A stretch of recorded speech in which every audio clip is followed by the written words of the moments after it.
Meeting to order. Please stand for the Pledge of Allegiance.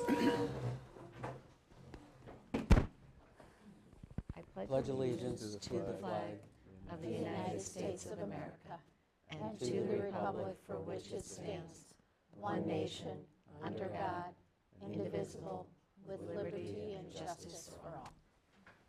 Okay.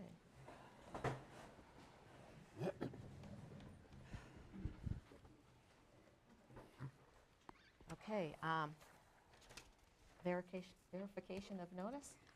The meeting was hosted at the Oakland Town Hall, the Cambridge Post Office, the Village of Cambridge Post Office, and Herring's Lake Ripley Inn, as well as a copy on the oaklandtown.com website. Okay. Thank you. We'll move on next to public comment. So if anybody from the town of Oakland would like to speak, please come on up. You have 3 minutes. Please state your name and address, and this is your time to speak. And we won't have any comments later on, so anything you say will be under advisement by the board. Thank you, Madam Chair. So is this the time that they Yes, are to voice their questions for the fire department? Yeah, if they have any concerns or questions, this is the time to speak. I'm going to be talking about our concern over the oil spill. Okay, and we will That's all have an right. update later, Okay, but please feel free. and I'll be brief. Okay. Thank you, Madam Chair and members of the board. In summary, I greatly appreciate that you've already asked the DNR to have a public meeting and come forward. My ask is that you explore with them the possibility of regular meetings at whatever interval might be appropriate. This is a long-term problem, and updates for the people in the community would be very much appreciated. I'd also like those public meetings to allow questions. Second, I'd ask that, whether you'll be successful or not, I don't know, but invite Enbridge to do their own public meeting and also allow questions. I would also ask that the town of Oakland, as well as the district, do its own due diligence to the extent that you can conveniently do that. This, I'll mention some reasons that this is a big problem.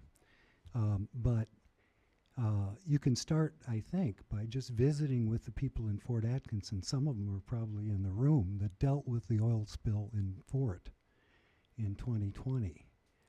Enbridge concealed that spill from the public for 15 months and was cited by the DNR for that concealment and penalized. In this situation, you have 70,000 gallons that the company spokesperson has told you have been released of crude. In Fort, it was actually a diluent. Maybe apples and oranges, but I'm just pointing out in Fort, the spill moved about 2 feet per day. Now, I don't know, nor would I have any idea to tell you, but whatever is out there is not going to stay in place. Company spokesperson has represented that 60% of the spill has already been recovered by excavation, but the company hasn't put down any monitoring wells. In Fort Atkinson, that spill was 1,200 gallons. This spill is 58 times the size of the spill in Fort Atkinson. Fort Atkinson spill required 27 temporary monitoring wells, 8 permanent monitoring wells, and well testing, as not quantified in the articles I could find, but I'm just saying that it's a big deal. The estimated damage already from the company is well over $1 million in terms of everything from repair to response, without considering any sort of penalties they may run into for failure to report this in a timely manner, or any civil damages that may come forward. This flange that broke was 50 years old. In 2014, Enbridge got permission to put additional pressurization on the line to move more product. And it moved instead of 400,000 gallons a day, it moved 1.2 million, according to the article that I read. And the concerns of the time were that that was going to greatly increase the likelihood of a pressure break. A 50-year-old flange, and they don't know when the leak began because their own leak detection equipment wasn't working. Again, I would say, please let's all pay close attention, collect as much information as possible, and the board and the district are the conduit of the information pertaining to this leak to the community. And I can speak a little bit from the community because I'm part of it, but people are very concerned. So thank you very much for your time, and I appreciate the opportunity to make a comment. Did we get your name? Yes. My name's Todd Tootin, and my address is W9271 Ripley Road.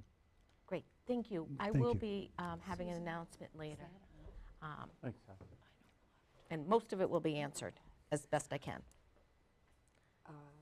Oh, I don't know.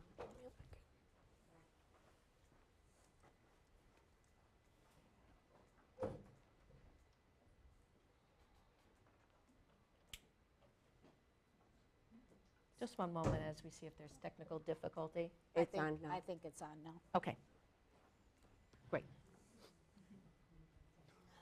Would anyone else like to come and speak? Jana? We know who you are. My name's Jana Evans. I live at W9540 Highway 18. I'm speaking regarding the Fire Commission hot mess. Better way to describe it, I guess.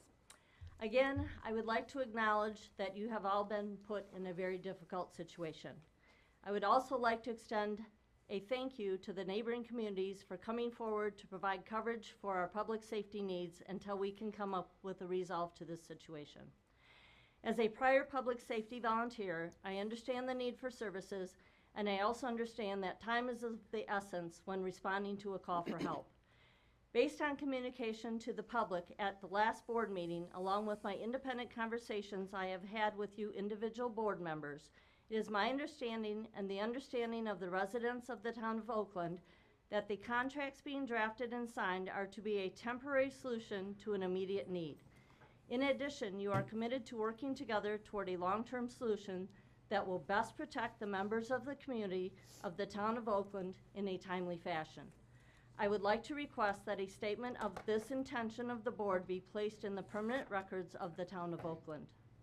I was quite concerned when I reached out to Town of Oakland board members after reading the contract being presented to the Lake Mills City Council for approval, and they were unaware of some of the verbiage of the contract and noted there had been no meeting to approve the final contract.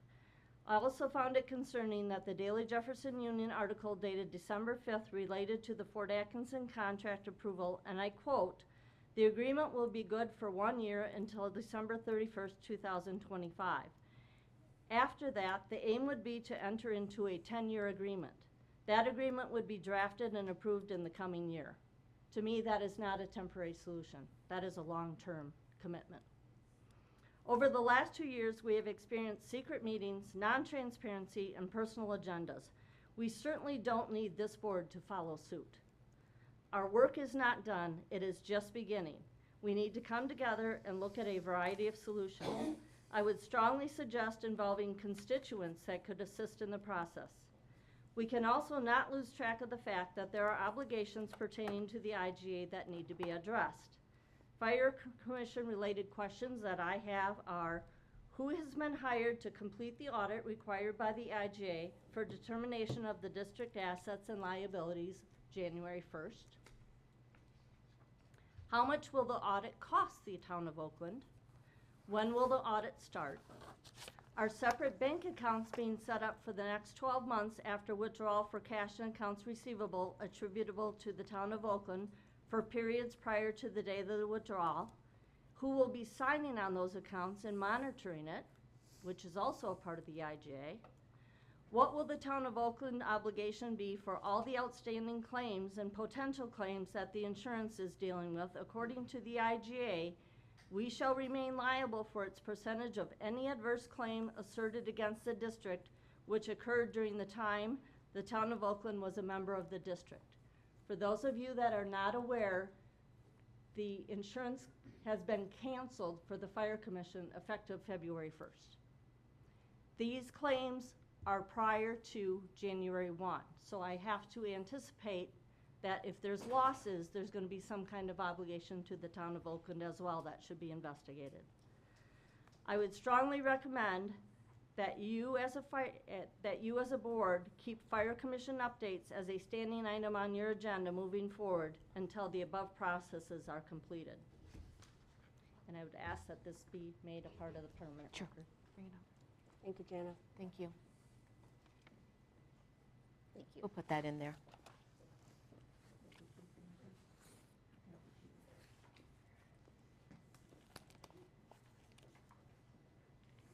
Hi, Lynn. Hi, how are you? Good, how are you? Good. Lynn Klipstein, N4505 Oakland. I have a question on number 7. What is that about? What's the amendment? Oh, just to add an additional small area to the Oh, it's- contract. That's it, just a size? Okay. I also just like to say thank you for the work that you guys have done, and I know some people who haven't been following this might not understand what Town of Oakland did, but you did make a move to pull out, and I do hope, as Jana said, that it's a temporary thing and some things can come together, and maybe with the elections coming up and the changing of the guards of some of the people on the Fire Commission, that we'll be able to, that'll be navigated a little bit easier with that situation. And so I do hope we continue to try to work to come back together with the IGA, and of course, not the current one. It would have to be a different draft of one that would make more sense for our community to be involved. And what's interesting to me is I was at the Town of Lake Mills meeting shortly, and one of the representatives there said that they had invited us back in, but we refused. And what I don't think was kind of talked about was, I don't think there was an ask back, but also we're pretty vocal about I'm pretty vocal about what we would like, and I'm hopeful that that's kind of the same thing, that we want to be able to represent the size that we are in the IGA, and that the IGA be followed. And it was quite evident at our last meeting last night that it continues not to be followed in some of the decision-making and communication that's happening currently with the 4 communities. So I thank you again, and I Thank hope you. we do continue to keep working on that. If you ever have a question about, in general, you can call any of the board members too. and Okay, Follow up either calling or an email. okay. Thank you, I appreciate that. Thank you. Thanks, Lynn. Thank you.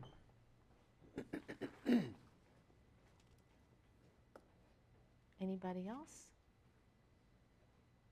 Okay, seeing none, we'll move on then. So the next agenda item is discussion and possible action to promote Lieutenant Vanessa Leonard to police chief. Oh, minutes. Oh, minutes, I'm so sorry. Got ahead of myself.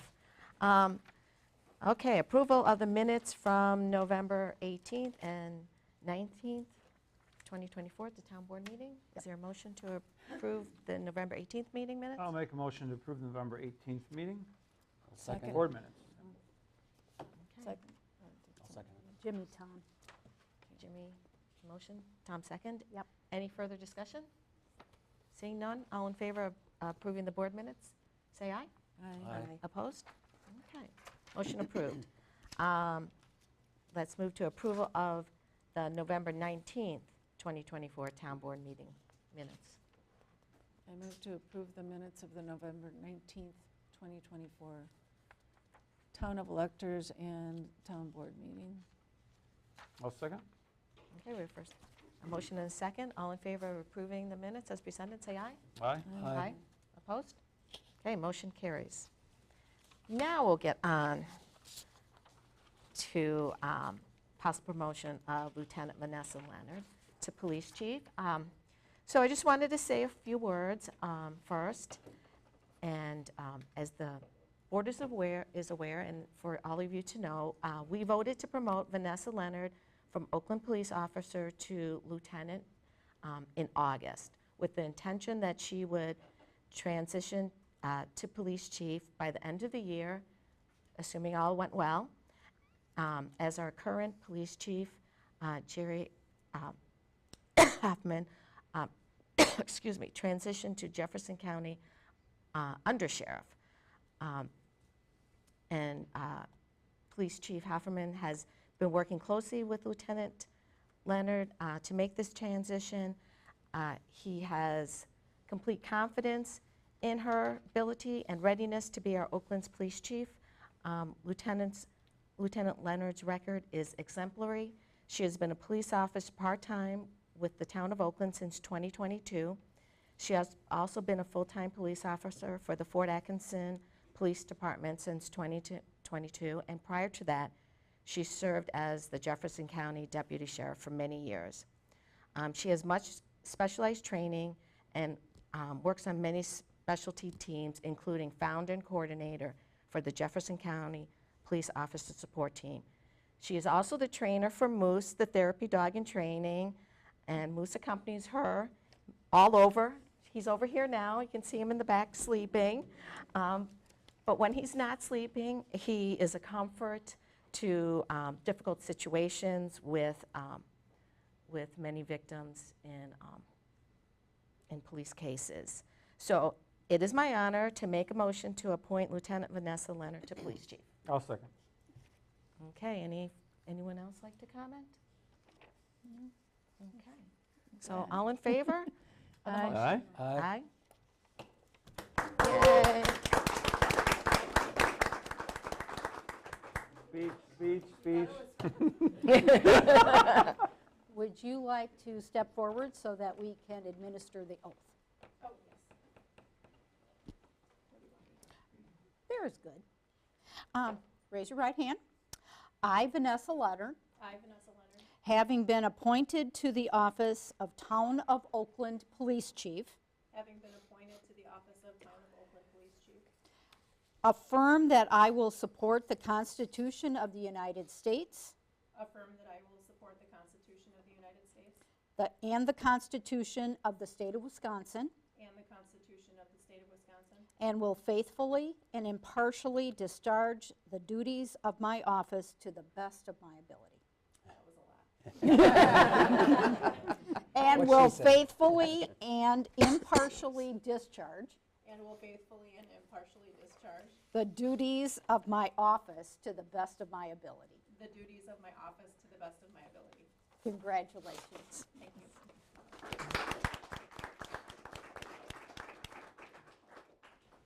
Is Jerry here? Yeah, he's back there. Okay. He's great. hiding. Well, He's hiding in the back. he's hiding. He wanted to make this day all about our new police chief, Leonard, but we will be honoring him next month for all the good things he has done for us and Jefferson County. And at the end of our meeting tonight, we will have some cupcakes to help celebrate. Thank you. Okay, let me just sign this. All right. Okay, so our next item is the Fire EMS Chief Update for Lake Mills, Fort Atkinson, and Jefferson. We have, please come forward. We have our Fire Chief Russ from Lake Mills, and we have Chief Peterson from Fort Atkinson, and also from Lake Mills. We have Cody List from Ryan Brothers. Thank you all for coming. And also Chief Wagner from Jefferson could not make it tonight.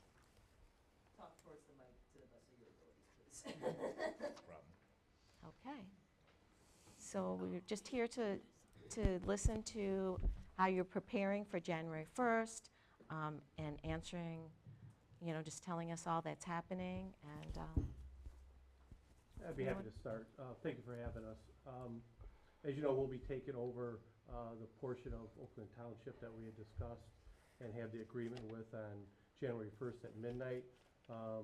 Mainly, I want to be here to reassure the board and the citizens of our preparations, and I'm sure the other chiefs will reiterate their preparations to successfully handle this. As we discussed earlier, the borders that we came up with weren't done by happenstance.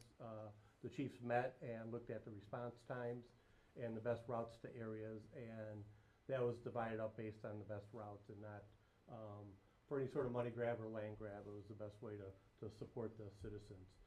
Our department's actively been training already. Our staff has been driving the streets. In fact, all of our staff in the next few days will have driven every street, stopped at the boat launch, and got familiar with the area. I will say almost all of our staff have grown up here, so they're familiar with it already, but this will be another avenue to make sure they know the roads and what we're covering. For our department, we've created a new box card, a Mavis card, specifically for this area. I can't speak for the other chiefs, but that's what's working out best for us. I spoke with the the Cambridge Fire Chief this afternoon, and got his input and offered to have him send any amount of equipment that he wanted to. And so we had a nice discussion about that, and they'll be sending an engine, a tanker, and a squad to all calls. And I think I talked a little bit about the Mavis last time, but Cambridge Fire will be put on the auto-aid level, which is dispatched by the sheriff upon the 911 call when there's a confirmed fire or evidence of a fire with smoke or something like that. So they'll be dispatched the same time we're dispatched, the same time Lake Mills is dispatched, in Jefferson and the surrounding communities. And so the response to the area for structure fires will be virtually the same as they're receiving now.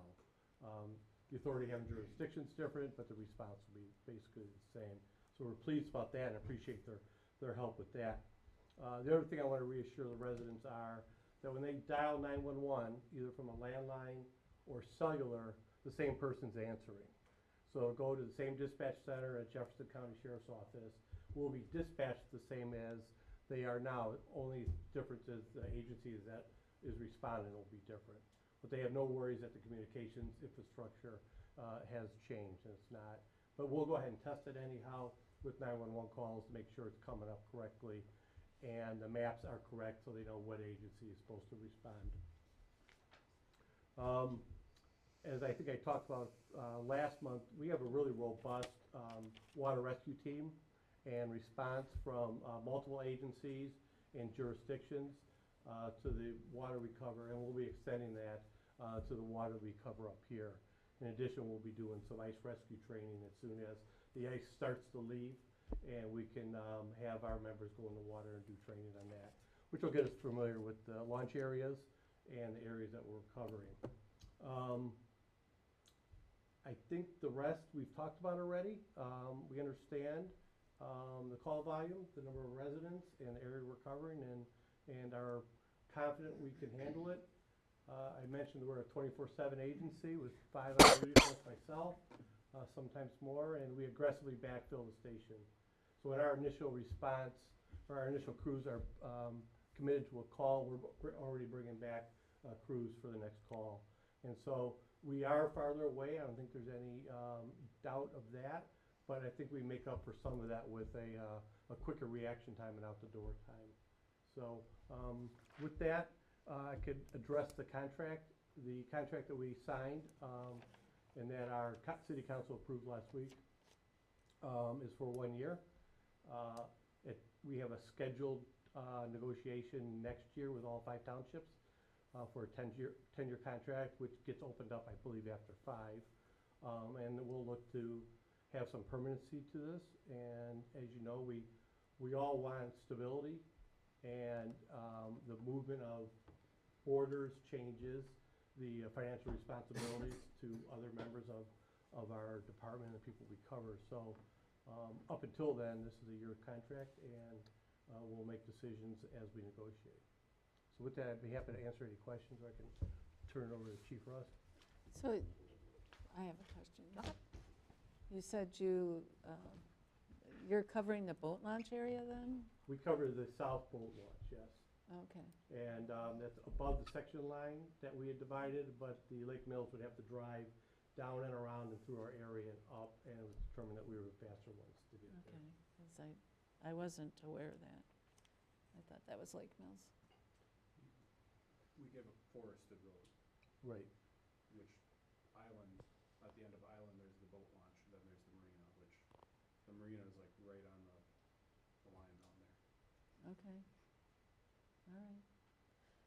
We'll be getting a map, We have a correct? map.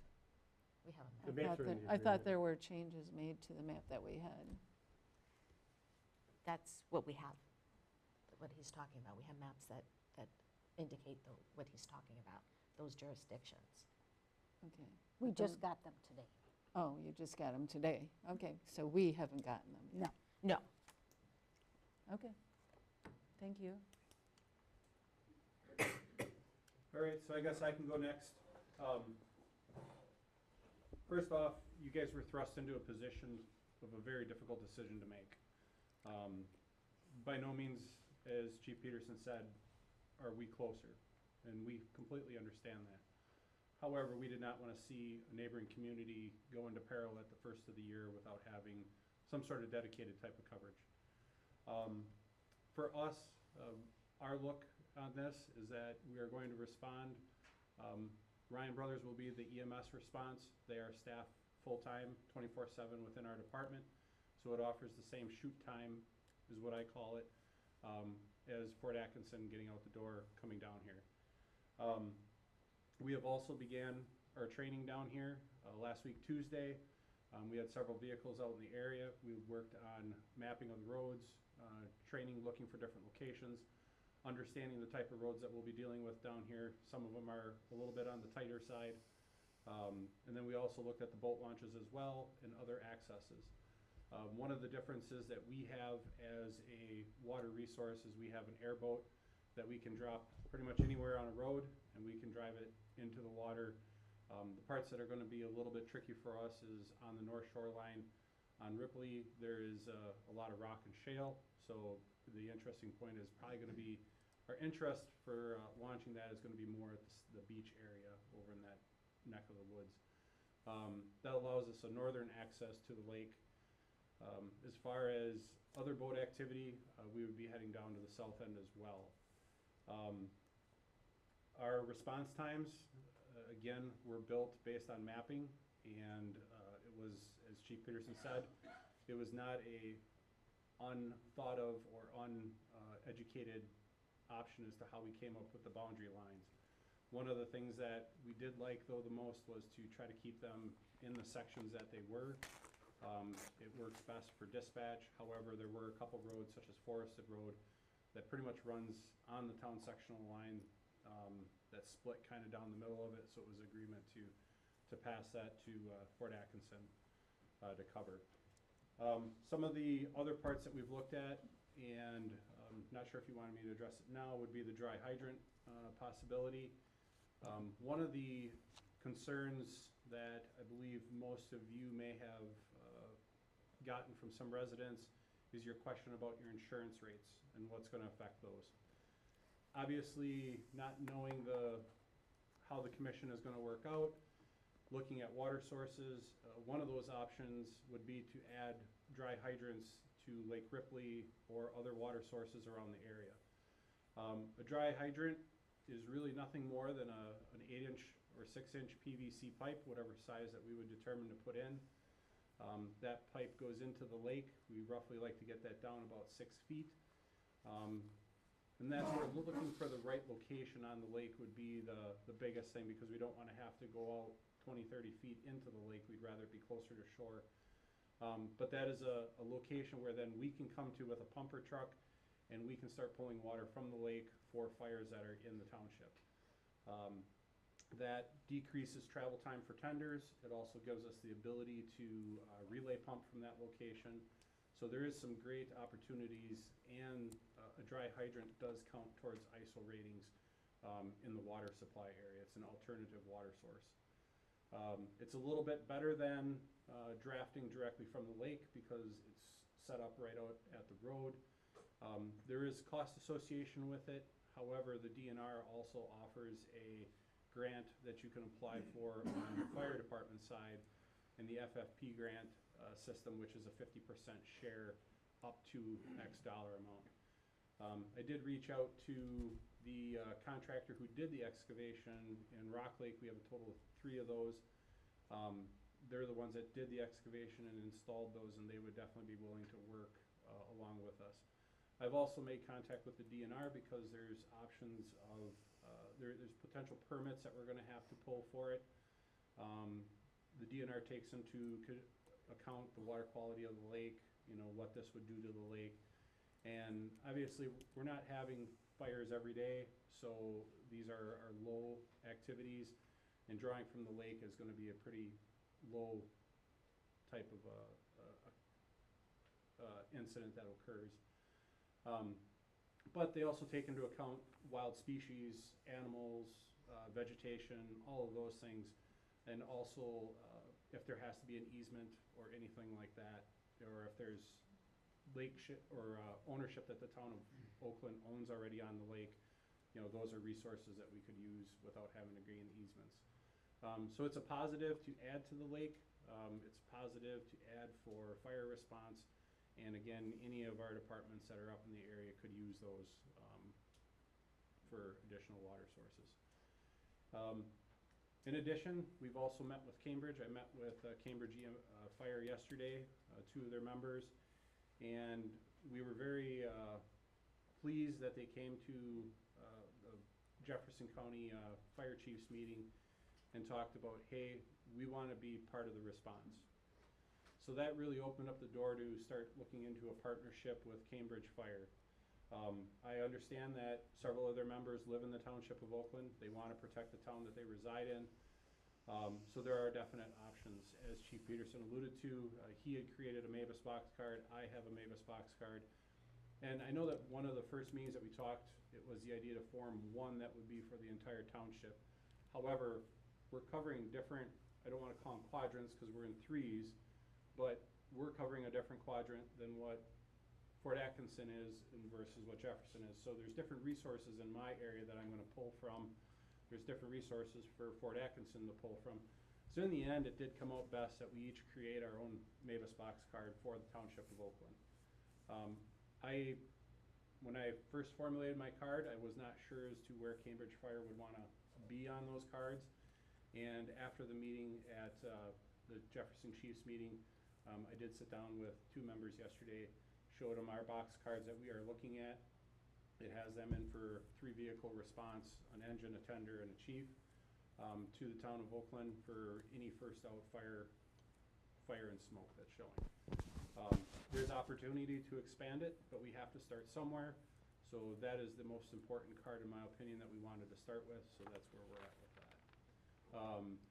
During my meeting, we also talked about getting our officer group together so that way we start our training process, get our officers to know each other a little bit better, to understand who we're working with in this area.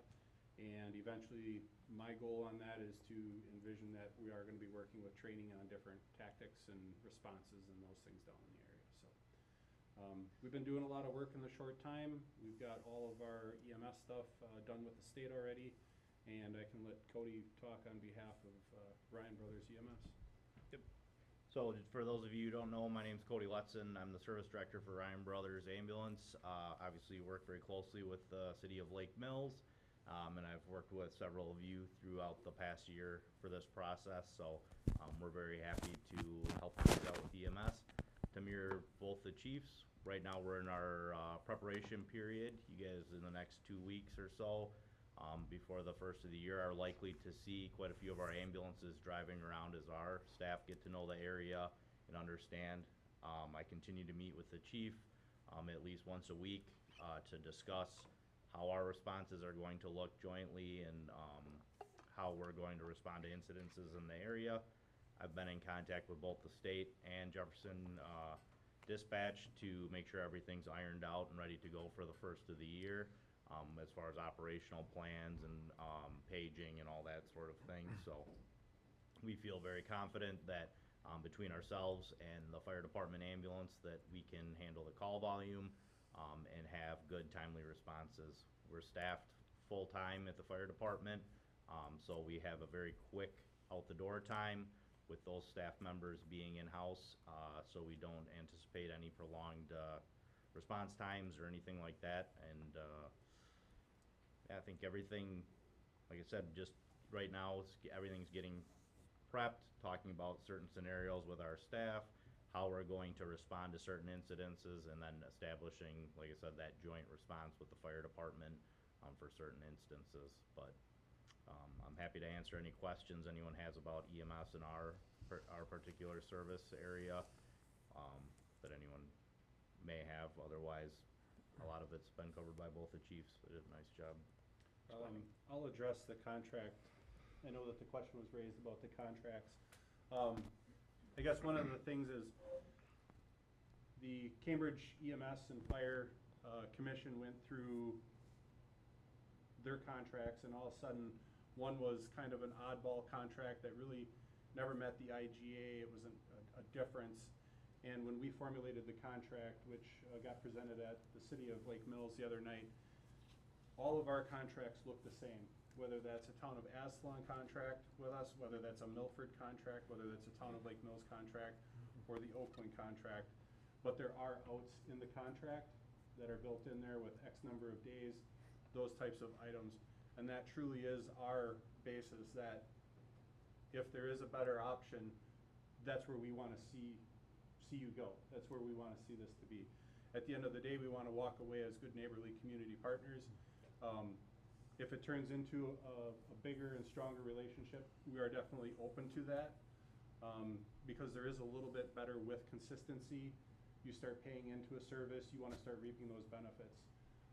One of the benefits that our department, or our fire district response, I don't want to call it a fire district, our fire response area did was our fire station now was paid off.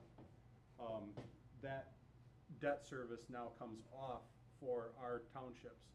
So their contract for fire went down this next year in 2025. We did purchase a new aerial device, so that debt service will come on next year, but it's not going to raise it to the point of what it was when the building debt service was on. So as you are with a fire service for an extended period of time, you start seeing those benefits of good decisions. So that's just a little brief explanation on the contracts as to why some people might say, well, geez, you look like you're coming into this at more of a permanent situation. We just didn't want to have different contracts between each of the municipalities. It becomes messy, and you guys went through that with some of the stuff that had recently occurred over the last couple of years. So hopefully there's some understanding as to why those are looking the way they do. Laura, I know that I'm not supposed to be speaking. I just have a suggestion or a No, not now, Cool. not now. Can I talk to you after the meeting? Yeah, Thank you. It's just to protect the community was all. CPR class recommendation was all I was going to ask.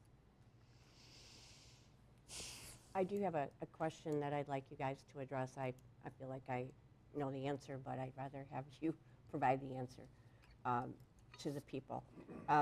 There have been some rather derogatory posts on Facebook implying that the MABUS cards, or the cards that you speak of in the assistance with, in concert with the Cambridge Volunteer Fire Department, need to be approved by the Fire Commission. To my knowledge, they haven't been in the past, or it hasn't prevented them from doing that in the past. But they're implying that people can't be confident in what you're saying. And I guess I'd like for you guys to address that, because this person is spewing forth some pretty toxic comments. So I'll start the answer on that. When a county decides to become a division, each jurisdiction within that, and Bruce is from Illinois, which was really the head starter in MABUS, and he can maybe explain a little bit deeper if I don't hit it exactly right. But when MABUS came into Jefferson County, that had to be approved by the city board. The city board has acted upon that. Right here is the MABUS box card for the town of Oakland. My city does not approve this. This is approved by the fire chief. The city hired me under the professional idea that I am going to do what's right for the community. So no, my city does not approve this. They have already approved us going into Mavis. And I don't know if it's different in Fort for you guys. No, it's exactly right. The fire chiefs are the one that issue the cards and approve them. If a town is asking for a piece of equipment from me, I have the right to say no. That doesn't work in our operational plan, and offer up a suggestion or not participate. So it's a two-way street, but it's done between the fire chiefs to create a system that's beneficial for everybody. So I guess maybe a better way for me to ask the question, I appreciate that, though. That's very helpful for people, I'm sure. Is it possible or likely that the Fire Commission in Cambridge could block assistance? You know, I can't speak to what their rules are. I can only tell you what my rules are, and with my city council. And my city council, as Chief Russ has, given me the authority to create Mavis cards and enter into agreements with other departments to provide aid. And I can't speak to what Cambridge rules are. Historically, I believe Cambridge fire chiefs have done their own Mavis cards. So for people that may question that, they've not had to go for approval to the Fire Commission. And I would add that the Mavis cards are looked at every year. Every year in the fall, we draft Mavis cards, review them. If we're going to change it, we'll speak with those other chiefs to make sure that's approved and okay with them. And then they're sent out for approval to all the chiefs. So they're constantly being revised. But if every Mavis card had to go to every governing board, the system would screech to a halt. And that's why you hire professionals, and we know what we need and what we can provide. And that's how the system is based in Illinois and up here, and it works tremendously. It does. Thank you. Thank That- you. Just to Thanks. add, earlier in the year, there was some box cards that were sent out from Cambridge. The coordination in Mavis goes through the fire chief. Keyword's what I said, the fire chief.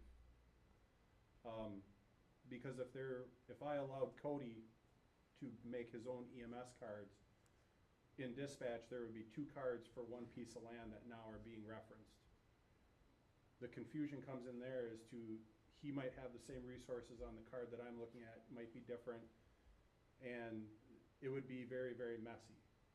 Hence is why Mavis has made the very strong statement of that they come from the fire chief. So in this case, Chief Evans in Cambridge would be the one that is going to make the decisions whether to, yes, I am good with this, or no, I am not good with this. What the commission decides to do down the road, again, as Chief Peterson said, we don't control that, and not to take anything away from Chief Evans, but his hands might be tied as well, which would be very unfortunate. All right, well, thank you. We Thank you. appreciate that. Does anyone else have? I just want to thank you guys for your professionalism on helping us through this complete mess. I attended your meeting in Fort when you guys approved our contract, and you know, the way you presented it to that board was amazing. So thank you guys. You know the situation we're in, and we're trying to get out of it, and we're doing what's best for Oakland Township. So thank you guys. Yes. Yeah, I would echo what Chief Russ said. This is neighbors helping neighbors here. And we would never want a neighbor of ours to be in trouble and not have resources. And that's why we stepped up. And I think I mentioned to our city council, we didn't approach you. We saw that you were in trouble and you approached us. And I think what we've come up with is beyond workable. I think it's a good system, and you're going to be provided very, very good service. Yes, I will piggyback on what Jimmy said. I went to the Lake Mills meeting the same night for the city council's approval of this contract as well. And both Cody and Chief Russ did a wonderful job explaining to them. And the city council was very supportive of this. And we greatly appreciate all of you. Thank you. Yeah, thank you. Thank you. Thanks. Thank you. Great. Okay. I do have to run because I do have our department training going on. Oh, tonight. well, thank you Bruce has for to go, coming. too. Thank you. Okay, so we'll move on then to discussion and possible action on approval of amendment to existing contract with Jefferson Fire and EMS. So currently, we have a contract with Fire and EMS through the city of Jefferson. They service part of the eastern section of the town, and they have worked with Lake Mills and Fort Atkinson to come up with the areas that each of them will include in their districts. And so we have a map. There was a slight increase in the Jefferson, and that's what the amendment would be. And the There- map There's a is- map. It was on the desk. It was here? So it was an increase in sections Oh. 3 and 10. That's it. Okay. 3 and 10 of the town. You can see all the different section numbers, and it will add roughly 20 people into this area. It's a larger area, but it's about 20 people. Add And- 20 people to what they currently have? Yes. Yeah. Yes. 20 residences? 20 residents. 20 correct. residents. Yeah. Land area is more, but Right. Sure. 20 people. 20 people. And I can't tell Yeah. where the roads are anymore. I know it's really difficult on this map. So is this the increase to the original contract, or is this an increase to the proposed map? This is the original area that they have been serving, are currently serving, is sections 1, 2, 11, 12, and 13. Okay, And now they'll add 3 and 10 onto it. okay. And the 3 and 10, did those increase in size, or are we just talking about the addition of section 3 and section 10? Just the addition of section 3 and section 10. Okay. And it's 20 residences or 20 people? Those 20 people. 20 people. People, People. okay. From the county, we have both addresses, number of residences, as well as the number of people. So we got that we had that information from the county for all of it, and that's how they determine, in part, their areas that they've delineated. Okay. And so our attorney has been working with the Jefferson attorney, and we just haven't gotten the one one amendment that our attorney wanted to see. So the city attorney has verbally approved it, but has not, we haven't gotten a revised contract. And this is what our attorney would like to add in section 4. This amendment shall commence on January 1st, 2025 at 12:01 a.m. and terminate on December 31st, 2025 at 12 o'clock p.m. unless extended by the parties. The term of this amendment shall only apply to the service area being added as part of this amendment. The term of the original agreement shall continue for the service area described on Exhibit A attached to the original agreement through December 31st, 2027. So the area that is already serviced by Jefferson will continue to be serviced through 2027. But the new area that's just been added, that will just be for a one-year term, unless we chose otherwise. So how do we choose otherwise, or how do we, what kind of notice do we have to give them if we want to stay in or if we want to get out? It is in the contract already. It was just to add that one. It was part of the contract that we already have. So it's an extension of the current contract is Yes, what's it's happening. just, yes. So, So none of What's that the language notice changed. period to exit, I guess? Yeah, Yeah. I don't know. well, I think we have to wait, or are you saying we are going to wait until we get the actual contract, right?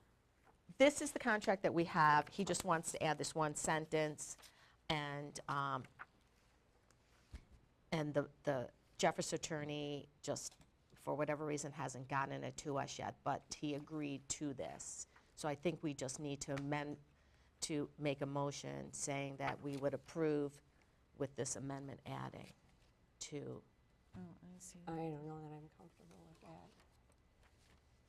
We could make a motion subject to this being included, but I think we need to know what the exit period. Right. Yeah. We What need kind to of, see the actual, well, we can see it. I mean, it's exactly what it has been for quite a few years. Are you saying it's the December, the state here in 6? well, the question is if we had to give a 180-day notice, that might be that's probably too long in terms of we'd want something, a window that's shorter than that, depending upon what was happening. Well, what it's saying is that we are only in for a one-year contract unless we decide to extend it. It's not saying we will, it's not saying it's for the next 3 years. It's saying it's for 1 year only. for those 2 sections. Yes. And then how do we extend it? And or how? Well, do- every year we sign a contract, so we would just get a new contract with, for this area. So there's no mechanism for extending or having to terminate it because it's just a 1 year, it's just a 1 year contract. Well, maybe we add something as long as there's no notice requirement. There's not a requirement for a notice to I'd like No, to it's see not to a- it. exit. I'd like to see it in writing before I, Would you like to see it here? well, No. no, I'd like to see what they submit to us. Yeah, I think we have to. I mean, it's just caution. After everything we've been through, Well, we Yeah. would make a motion to, this is only 1 year, it's not, there is no extension. It's not like it's 5 years and we can get out in 1 year. It is just for 1 year. So how do we stay in? We just sign a new contract? Are they going to be willing to allow us to sign a new contract for those 2? I mean, Well, any of them can, once the term is up, they can still not, continue the, well, either one of us cannot continue it. I mean, we I mean, could I'd put like- something in, we could agree to this amendment, subject to Michael's verification that there is no, that we can get out the day before the contract expires or whatever. Well, we can, because that's what it says. I mean, I thought you were saying that. we you're can, once it's, governed- for a year, we're in it, but I thought that it's governed by the earlier contract, and I don't know. no, the other areas are governed by the original contract. The addition is just for the 1 year. And we can, Okay, I guess so I, I think what I hear you say is, the amendment that we're trying to pass tonight is for the addition of section 3 and 10 for 1 year. yes, The original contract is still going as written. yes, Correct. for the other area that they have been Correct. servicing. So really, we're just talking about the expansion of sections 3 and 10 for 1 year. Yes. That's what you're asking for the motion to be? Yes. Yes. but we need to, And if we needed to be longer, I haven't read the, guys, I haven't. If it seen needs to be longer, then we Is go there back any and ask notice them. provision? Again, just want to make sure we know. Notice provision to To extend, extend. or notice provision to exit as well.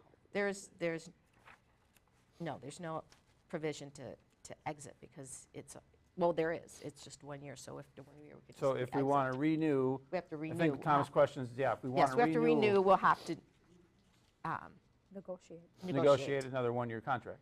Yes. I don't, Typically, all I'm saying is that quite often you see that language already embedded in contracts to make things. So Yeah, there's- we so- can- So the fire department has time to adjust, so, that they're, I'm not saying it's not in there, I just haven't looked at it. Well, Or I the- think this was exactly what you were talking about with the other two contracts, that you didn't want to get into a long-term contract. Right. So Right. this is the way to not have a long-term contract. So this one, this is, the first one here is for ambulance and EMS. Yes, and then there's another one, so it would be Yeah. the same. And it says, if the town elects, in number 15, it says, if the town elects to leave this contract agreement in any portion prior to the term of the contract expiration, the town will be responsible for payment of their apportioned share for the full term of the contract plus 1 year, and waives the right to any reimbursement for vehicle contributions. So this is exactly what we've been signing. That language is exactly that hasn't changed. I don't believe that what you're reading, Sheila, is part of the amendment. I think that is part of the original contract. Well, I guess I'm even more unclear than, there's an amendment to the original contract, and this is just the amendment only. It's not the original contract complete with an amendment incorporated into it.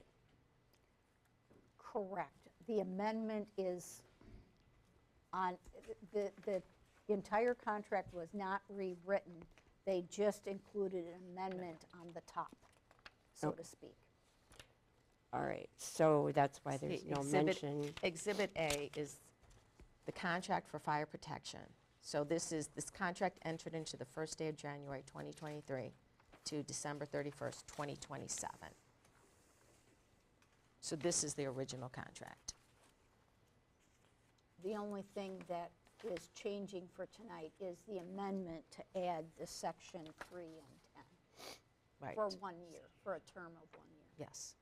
And why didn't we get that correct? The attorneys are still working on that. Well, then I think we have to wait until we get it. I mean, there's been too many gotchas in our world, and I just don't feel comfortable with that personally. And I'm not seeing Well, it. and we never saw the City of Lake Mills contract either. And when it was finally brought to my attention that was Well, you going did receive a on to me. copy of it. It wasn't, nothing changed in it, except what you requested to change. Nothing else had changed. Okay. Nothing else But had changed. You've it seen wasn't changed before we talked to Michael, the day of that meeting, Yes, Yeah. you changed it. You requested it to be changed. right, the day of that meeting. Yes. Because I hadn't seen the contract before that. The contract was part of your packet. It was part of the packet. No, it changed, though. It No, changed. it did not change. Yes, was it exactly did. the same. We called Michael, and Right. Michael sent over the day of the meeting, sent over We had the language the to closed change it. session meeting when we were handed that contract, and we made revisions in that closed meeting, which weren't reflected in the contract that was going to the city council that night until I There was talked. just one piece of thing that you requested. Otherwise, it was not, they did not change any. They didn't No, change there was, anything. there was a couple of things. And one of them, they even questioned that night at the meeting. And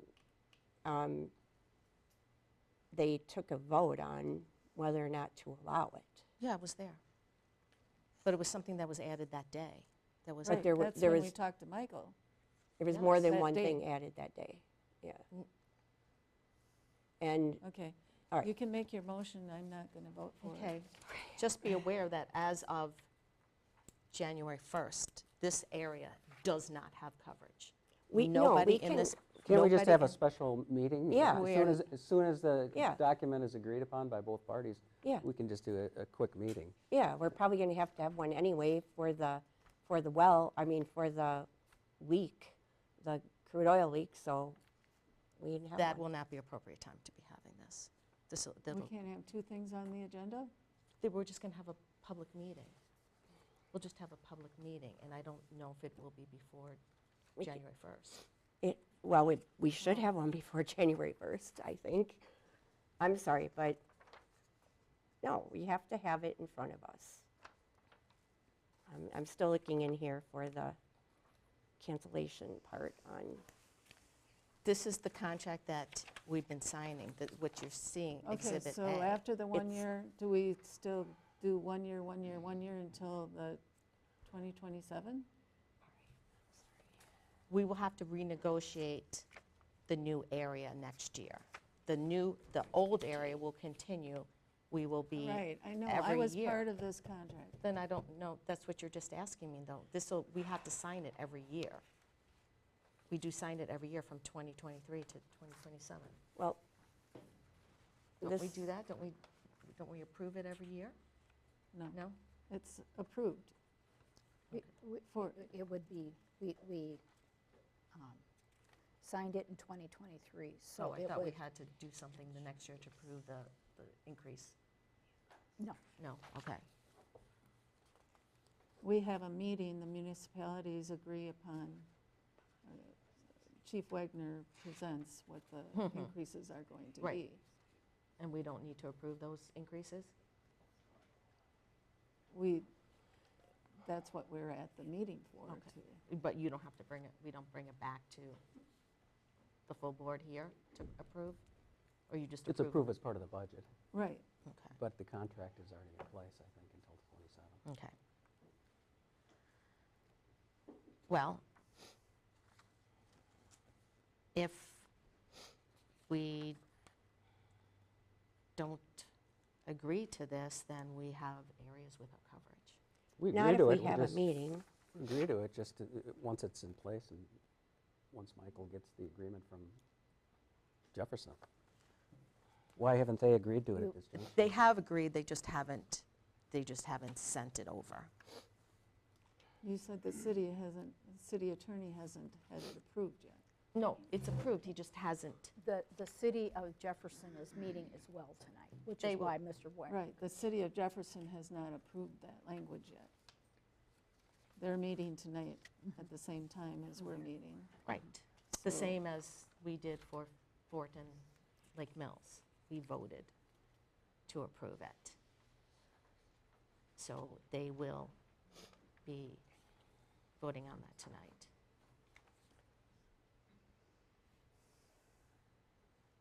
So the only thing is, it's just that here it says the terms, this will commence on 2025 and terminate here unless extended by the parties. They just, all it is in here, all it is clarification that it is just for the additional area. It does have in here the terms of the agreement. It just wants to just clarify. That's all that language adds, is the clarification.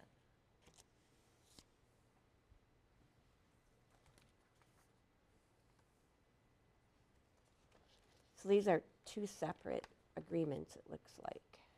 We Yeah, have this to is our sign. existing one, and this is just the amendment. No, The EMS and the Yes, fire. the are fire and two EMS, yes, separate. they're two separate ones, but okay, yeah. Yes, And yes. these are both just amendments. These aren't, we don't have the existing agreement here. And I guess. no, in- this is the existing, isn't it? Contract for fire protection. Exhibit A is the existing. That's for sections 2, 11, 12, and 13. Those are Yes. the existing. That's the existing. So the amendment is just to say, here's the contract, we're going to apply the same, everything else to those two sections, except that this section Well, would be Wait a through minute, though. 2025. Primary service sections 11 to 13. Are you sure? The contract for fire protection. Services are provided, primary service area, sections 11 to 13, part of 14. They redrew the maps. What? The chiefs redrew the maps. This is the map that we're voting on tonight. Right, I know, but I'm looking at. I wish we would have had this. how can they rename the numbers of what is currently serviced by Jefferson?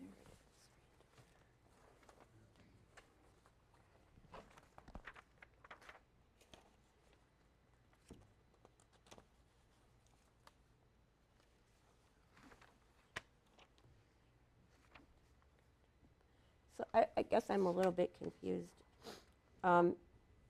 Again, on this amendment portion, which part of what confused me is, one is amendment to the ambulance and emergency services medical contract, and that's the one that you said is the original one, and this one is amendment to the fire protection contract. Yes, so there's just two it makes separate it sound ones. like there's, Well, they're two separate contracts. One's for EMS, one's for fire. okay, that's what I originally thought. Yes. But never mind, I'm sorry. But I'm still concerned about H in this one, where it says that if we elect to leave the agreement in any portion prior to the term of the contract expiration, the town will be responsible for the payment of their full apportioned share of the full term of the contract plus 1 year. So this is the contract that we have in place through 2027. So That's what this one says, yeah, the Yeah. one that you said is in place for yeah, 2027. so And- we don't, if, it doesn't matter if you are concerned about this language in section H, we already have it signed. Well, I think it does matter in the sense that this is temporary and, maybe the original, I guess it looks like the original one says that, you're right. It says plus 1 year, but if this is temporary and only for 1 year, I don't want, if we decide to cancel it for some reason, I guess I don't feel like we should agree to pay for plus 1 year for a temporary section. I don't know. Well, we can just add to his language that section of H shall not apply to this amendment. That would be okay, Maybe. and, right? Well, it's only for 1 year. We have the other contracts for Lake Mills and Fort Atkinson. Well, Lake Mills has an out in it, in that we could still provide, when we talked to Michael last week, I thought, because the original proposed contract had that we could not give notice to leave until 2026, until July of 2026.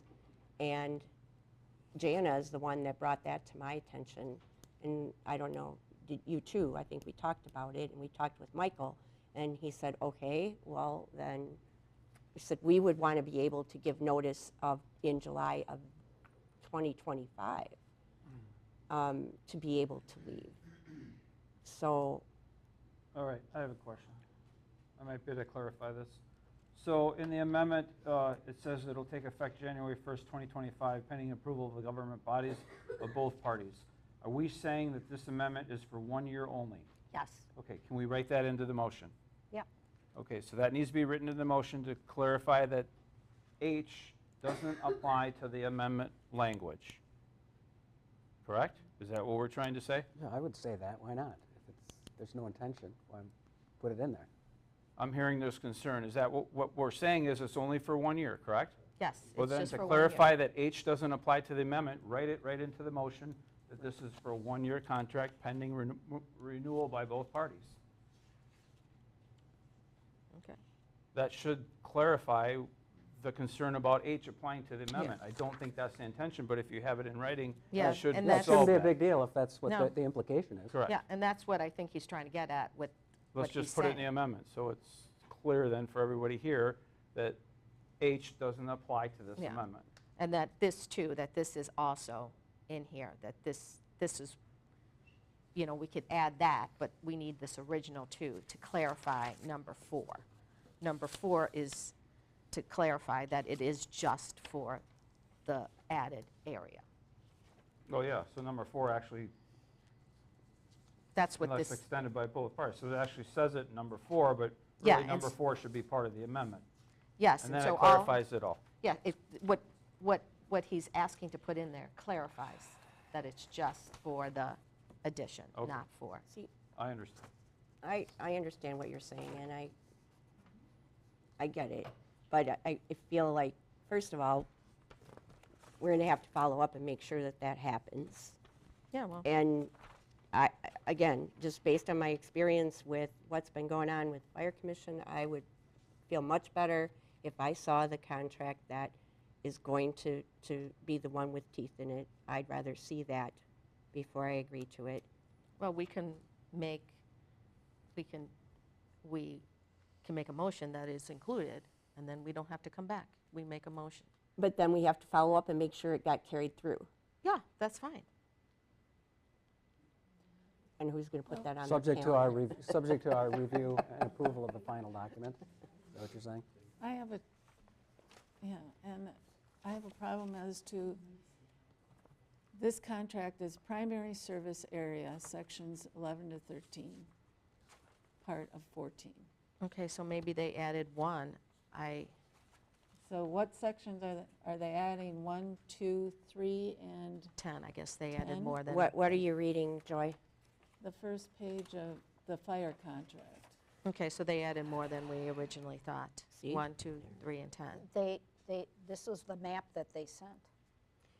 So, All the more reason we should wait until we have what is going to exactly be what we are going to get and pay for and expect.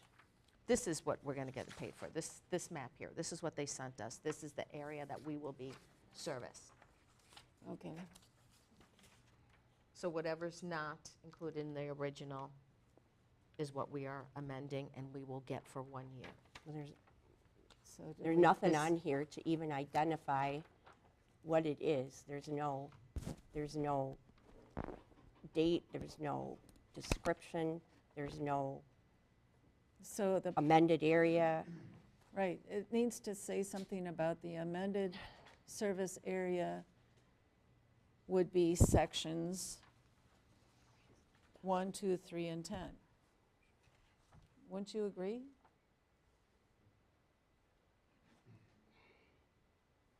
Because the original, there's nothing on the amendment that tells us what they're covering. You're right, it doesn't. It doesn't. It just says, Says, described in Exhibit B. Where is Exhibit B? Okay, all right, here we go. Maybe I didn't see it. Also sections 10 through 13. Sections 1 through 3. Okay, I'm sorry. I should have read further. So they have the legal Exhibit description. B, all of sections 1 through 3. Also, lot 1 of 14, I believe that possibly is the racetrack? I don't know. And also, all of sections 10 through 13. So it's all in there. Okay, I'm sorry. I didn't look far enough. Okay, so we're going to add, what are we going to change here? What's the motion? Okay, I'm going to make a motion that we approve the contract with the addition and the amendment to Section 4, Terms of Agreement, to say the following. This amendment shall commence on January 1st, 2025 at 12:01 a.m. and terminate on December 31st, 2025 at 12 p.m. unless extended by the parties. The term of this amendment shall only apply to the service area being added as part of this amendment. The term of the original agreement shall continue for the service area described in Exhibit A attached to the original agreement through December 31st, 2027. And we could add that section H of the original agreement will not apply to the amendment. Yeah, And I would say we have this wording verbatim, and then section H, we're not attorneys, they might change the wording slightly. Michael may need to change the wording slightly, but that will be the intent. Okay, I'll second. Okay. Any further discussion? Okay, Sections 1 through 3. okay. Hearing none, all in favor say aye. Aye. Aye. Opposed? No, I'm opposed. Okay. Motion carries 4 to 1. Are we doing each contract separately? Okay. That's for the fire contract. That's for the fire contract. Okay. So for the EMS contract, I make a motion to approve this if we include to section 4, terms of agreement, the same change in wording that we just did for the fire, including wording about section H. Okay, I'll second. Okay, any further discussion? Hearing none? All in favor say aye. Aye. Aye. Opposed? I'm opposed. Okay, motion carries 4 to 1. I would like to see, Okay. get a copy of all 3 contracts, signed contracts. You'll have to get that from Susan. She has those. You can email them to us, please. I would prefer to have them emailed so that we can read them Okay. comfortably at home. Thank you. Okay, In my mailbox. all right. All right. And if those amendments aren't in as what? Well, here, Susan, here's, this is what the amendment should, she has that. Okay. Then we can bring it back to have it amended again. Yeah, we can do that. Okay. All right, so discussion and possible action to explore options and grant opportunities for dry hydrants on Lake Ripley. So Chief Russ had talked about this. I had talked about this with him, as well as Chief Peterson. This is something that would really work out well. It would be water sources, additional water sources. So if during a fire, a tender needs to be refilled, instead of going back to any station, they would be closer by going into Lake Ripley. I did give another, I have too many pieces of paper here. Susan did put another picture on at your desk about what it would look like. So there'd be a riser pipe, and then there would be a horizontal pipe that would go into the water. There would be perforated ends of the pipe, so that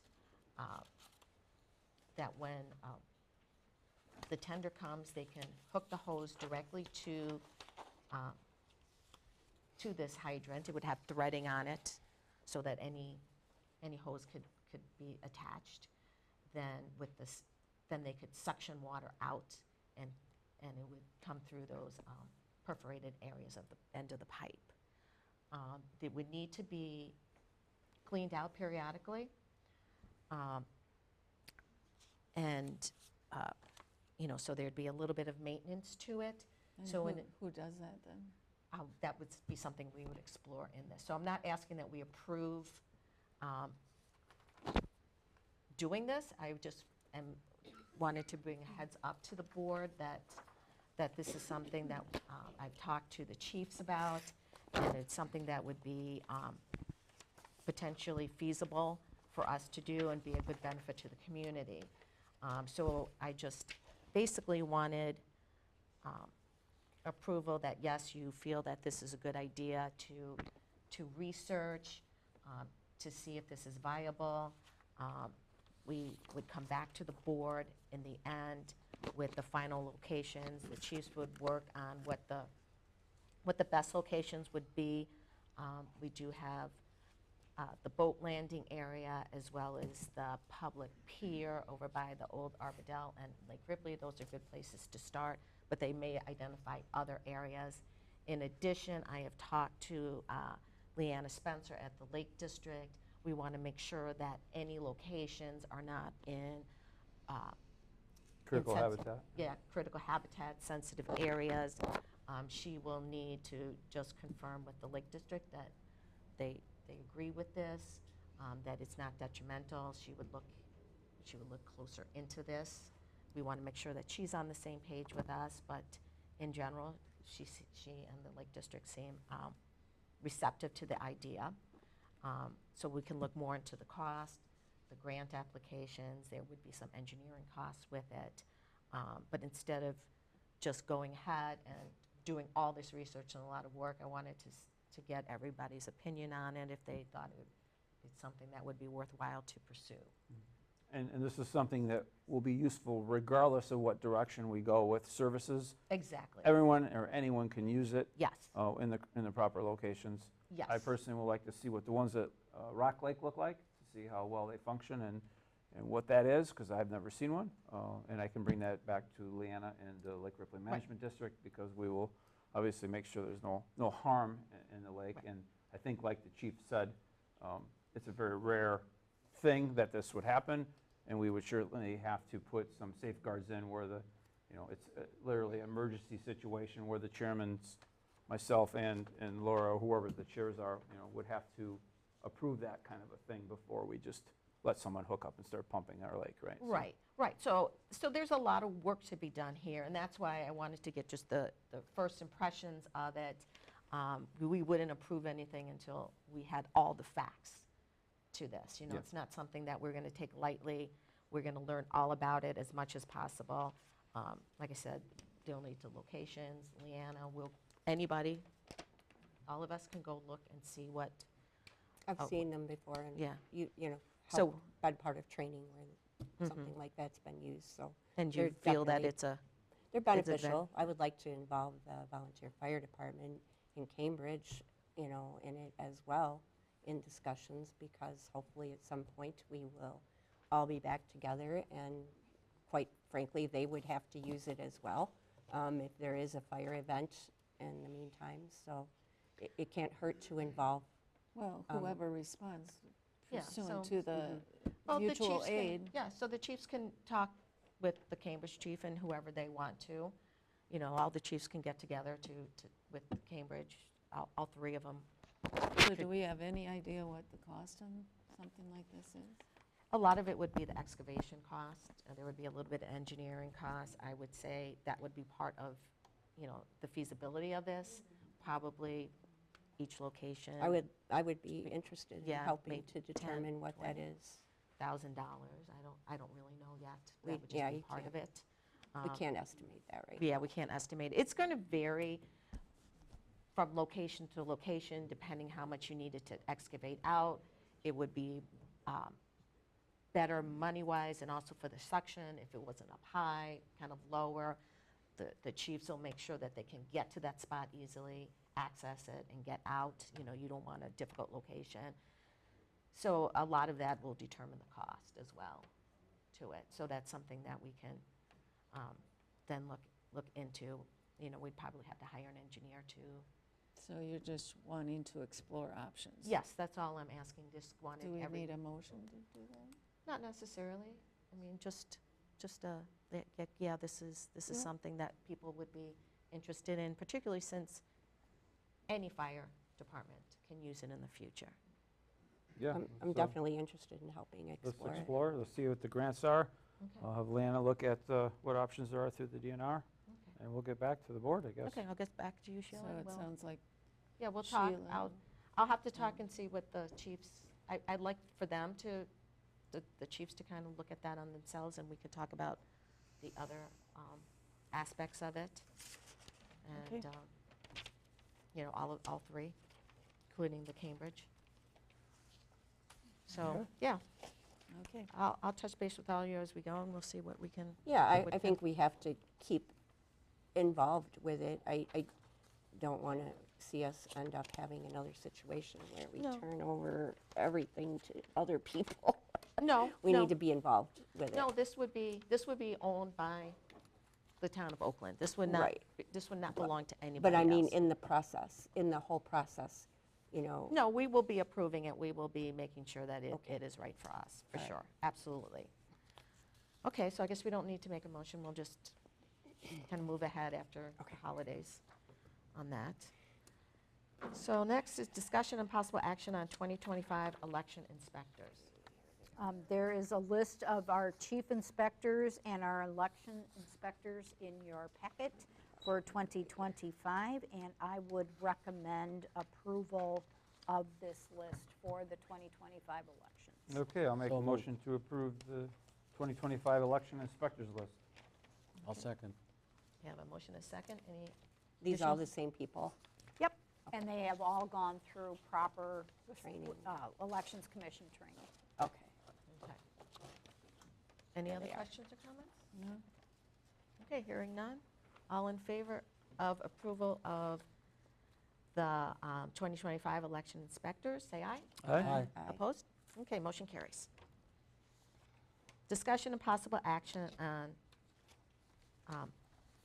Resolution 2024-1, calculation of Class B licenses authorized to be issued by the town of Oakland. Susan? This is something that we do every year. The Department of Revenue asks us to determine the number of licenses, Class B liquor licenses that we have, the number of licenses that have been granted, and then we can add additional licenses for each increase of 500 people from our base of what the population was in 1997. So right now we have 396 people towards our 500 threshold. So we have no reserve licenses. So we will be issuing 9 licenses in 2025.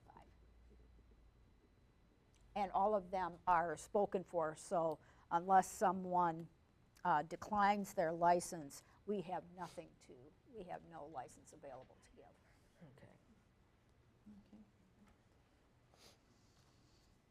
Okay. Okay. I'll make a motion to approve Resolution 2024-1. Okay, do you have a second? Second. Okay, we have a motion and a second. Any further discussion? Hearing none, all in favor of approving Resolution 2024-1, calculation of Class B licenses, say aye. Aye. Opposed? Motion carries. Okay. Discussion and possible action on Clean Sweep Program. Do you want to, or would you like me to? Last year, we donated, I believe, $100 towards the Clean Sweep program. That is what the county does. They take chemicals, they take tires, they take drugs, prescription drugs that aren't being used anymore. Yeah, I'm and not they sure if they do the drugs anymore or not. They do that in conjunction with the police departments. Yes. The county police departments. But that is all part of their Clean Sweep program. So, and we have donated in the past, and we're asking if the board is interested in donating in the future. Yeah, we all get a letter in the mail about this, right? Yeah. Yep. I think we got one here a little while ago. About the Clean I Sweep think so. program? It's a great program. Yeah. They take, people can bring as much as they want of their hazardous waste, you know, all sorts of different things, your used oil and so forth, chemicals that you're not using, you can bring them to the Fair Park once a year, and there are a couple other locations throughout the county, and it's like $10 for as much as you want.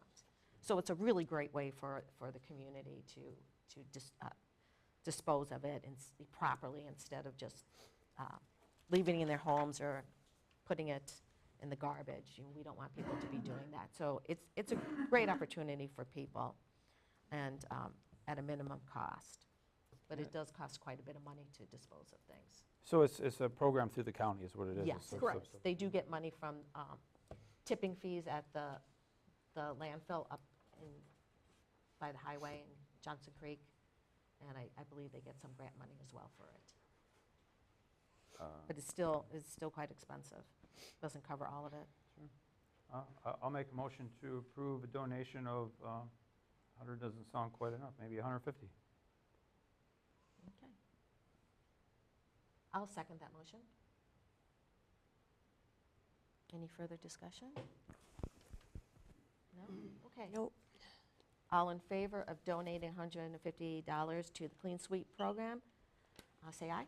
Aye. Opposed? Okay, motion carries. I thought 2,000 was a little much. Oh, Yeah, I that's thought too much. 150 might look a little better.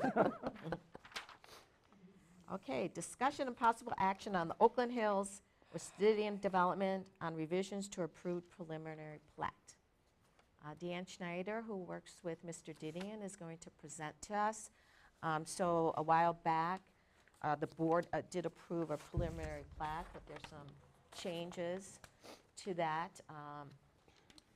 Ms. Schneider went to the Planning Commission a couple weeks ago on December 5th, and I'm on the Planning Commission, and we discussed this, and we did approve the changes.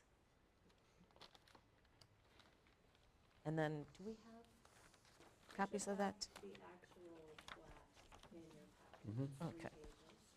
This is That- just more of a marketing-friendly version for people that would be interested in the future. And then an updated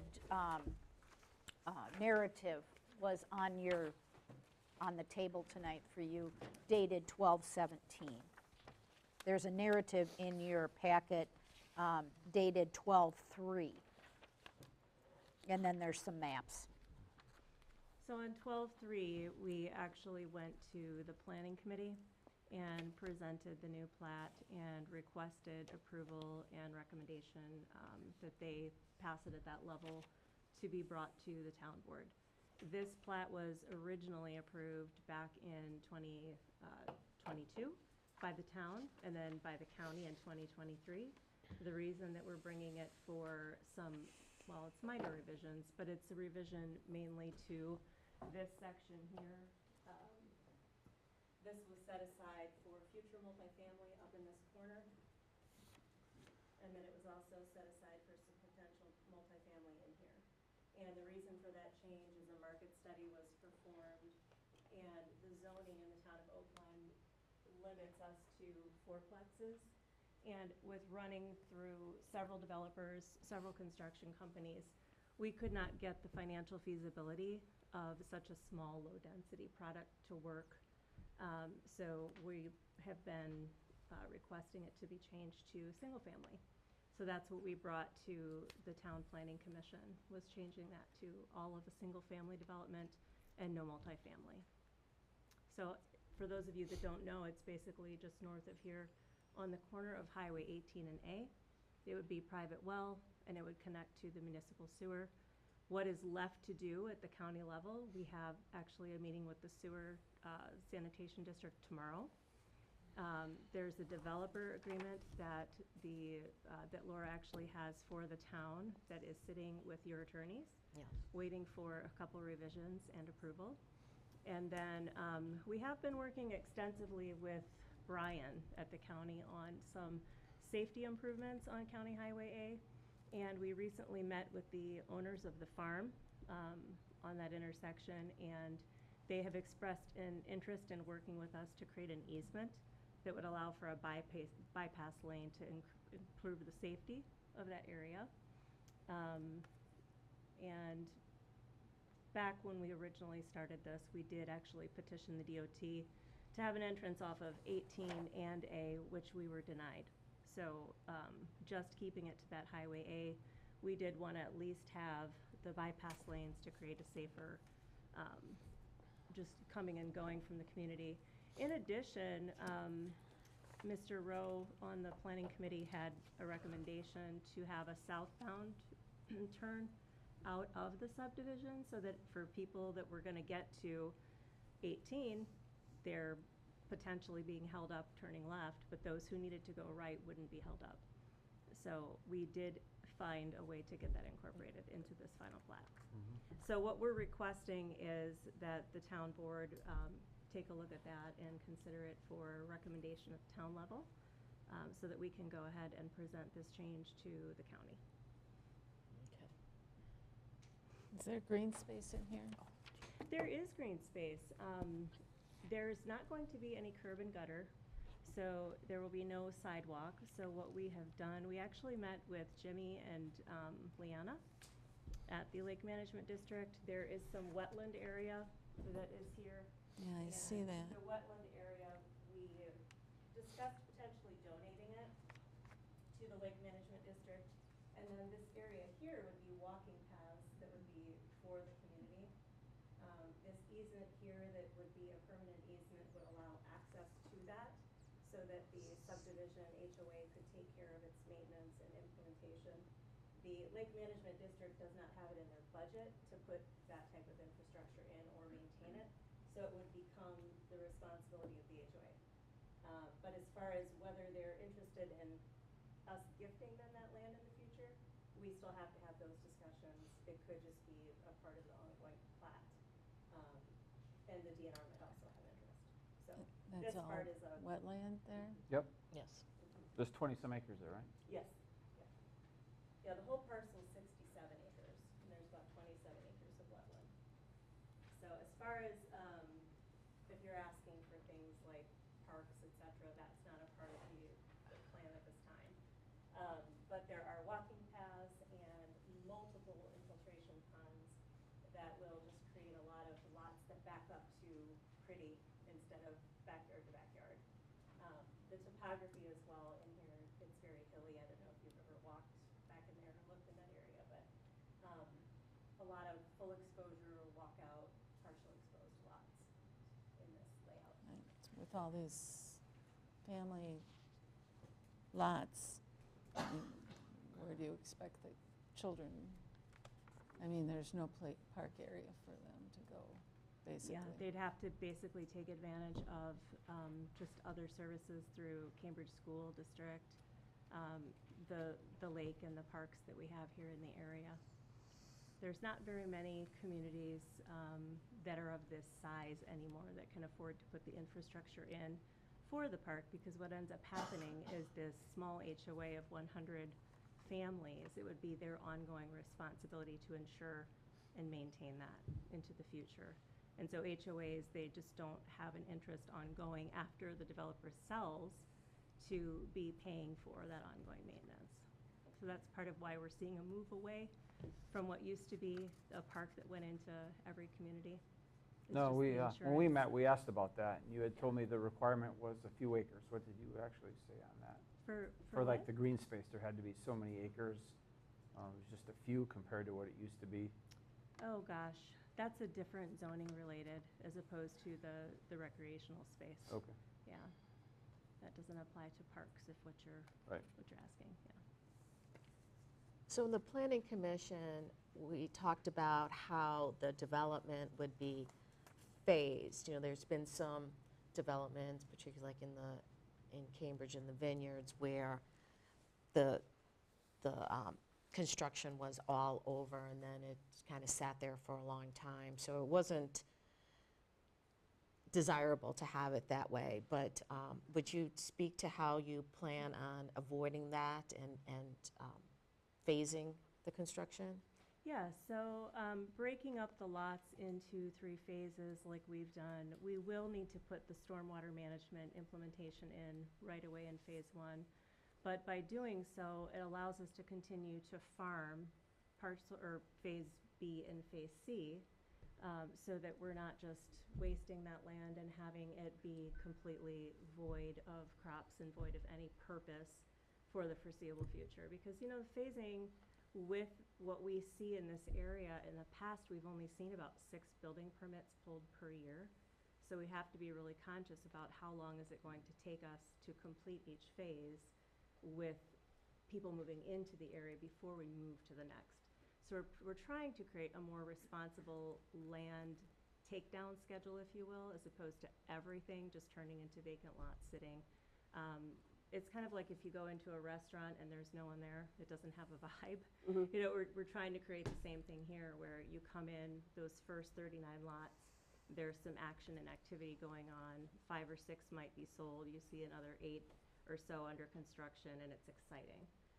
And the goal would be then to be creating wait list and building interest for the future phases, instead of having that vacant missing tooth syndrome, if you will. So the green one is the first one then? The green is phase 1, the red is phase 2, and then the blue, it's kind of hard to see, but the blue is phase 3.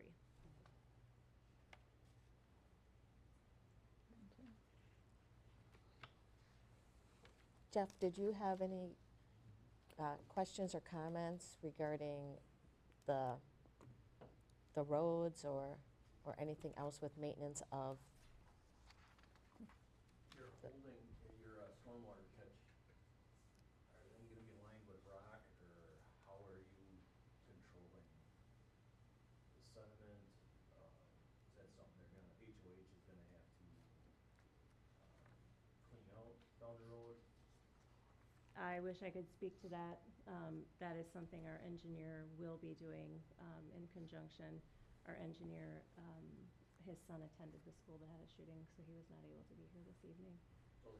But yes, that's absolutely something that we're gonna make sure that the ponds, the infiltration, all of it is done properly per DNR and any municipal requirements. That's outlot 2 you're referring to? Is that outlot 2 that you're talking about, the holding pond? Oh, I've just seen all the holding. yeah, there's quite a few holding ponds and infiltration beds that he would be referring to. Yeah, so there's the wet pond in the middle, and then there's a pipe that goes north to the infiltration ponds, and then it does go out, discharges to the wetland, correct? Yes, that's correct. And so I think for the HOA, they'll have to maintain those sedimentation basins. I think we'll need to put something in the developer's agreement that on some type of schedule, they'll need to have it inspected and cleaned out as needed, just to make sure it's working properly. We had talked about how the town does contract once a year to clean out culverts throughout the town. So Jeff and I had discussed that we could continue to do that. I think the only ones that we may not be able to do are the 2 really long ones that connect with the ponds, because that might be out of that cleanup scope that we have. So you're saying that would just be a private hire? I as think opposed so. to the township? Right, I think that might have to, along with any kind of maintenance, and I think in the developer's agreement and talking to your engineer that I'm sure he has some, something he can propose, and, I don't think it's a big deal. Yeah, I highly doubt he doesn't already have some Yes. language that's underway for that. Yeah, I'm sure he As does. a part of that development. So all of those parts are part and parcel of what the county is going to be requiring of us to Right. get our final plat recorded as well. Right. I have a really dumb question, but I understand that they're on opposite sides of the road, but how far away is this from the Enbridge? I don't know, I can't place it in my mind off the top of my head. Well, this property is right across the street. I know where this is, Oh. but how far is it from the Enbridge issue that we're, How far down 18 is Half the mile. bridge is what she's asking? Mile and a half? Mile? Mile, Yeah. maybe? I'm just curious. I mean, No, it's a good question. I mean, it's on the opposite side of the road, but 70,000 It's not that far. gallons Mile of probably. crude oil, who knows what that does? Yeah, that's a whole nother, right, Yeah, who knows what. yeah. Well, I think It is a good question. It's Something something we we're need gonna to- have to have some well testing, some areas tested to see if we were impacted. Right. yeah, in the future. before we get too far Mhm. with any investment. Yeah. Brian's here. Brian, would you like to speak at all? You don't have to. Okay, who's Brian? What does he do? Brian is our county highway All right, let's hear it. engineer. What you got for us? Like, Putting him on the spot. From the development said, we've been coordinating with them in terms of the bypass lane and the turn lane on Highway A. And so I know this is the second engineer that John Didion has been working with, and in terms of what the impact is of putting in the turn lane, that is something that I had asked to see like a year or two ago, and it was not provided by the previous engineer, but working with the current engineer, he's been very expeditiously like working through that. He's laid out what the impact would be to the adjacent landowner on the east side of Highway A, and I believe that there will be a small amount of easement that would be required in order to build that bypass lane and also accommodate drainage by replacing culverts and doing some re-ditching. So everything I've seen, it seems feasible. Yeah, I mean, that's our biggest concern is the exit on Highway A to 18. As you know, it's currently a problem. There's a bad blind spot as you look east. You know, when you're heading north and look east, there's a bad blind spot trying to pull across there. You know, putting another 100 and some residents in that intersection with cars stopping on Highway 18 trying to turn, south, it's dangerous. So we're going to really have to look at that whole situation there. Any help is appreciated, that's for sure. Well, one of the real positives about taking us from the multifamily and removing that, going to this, we were considered a Class B intersection at this point, and that's something that he may be able to explain better than myself. But the number of cars that are going to be coming and going from the development have been reduced by about 30 households From the original approval.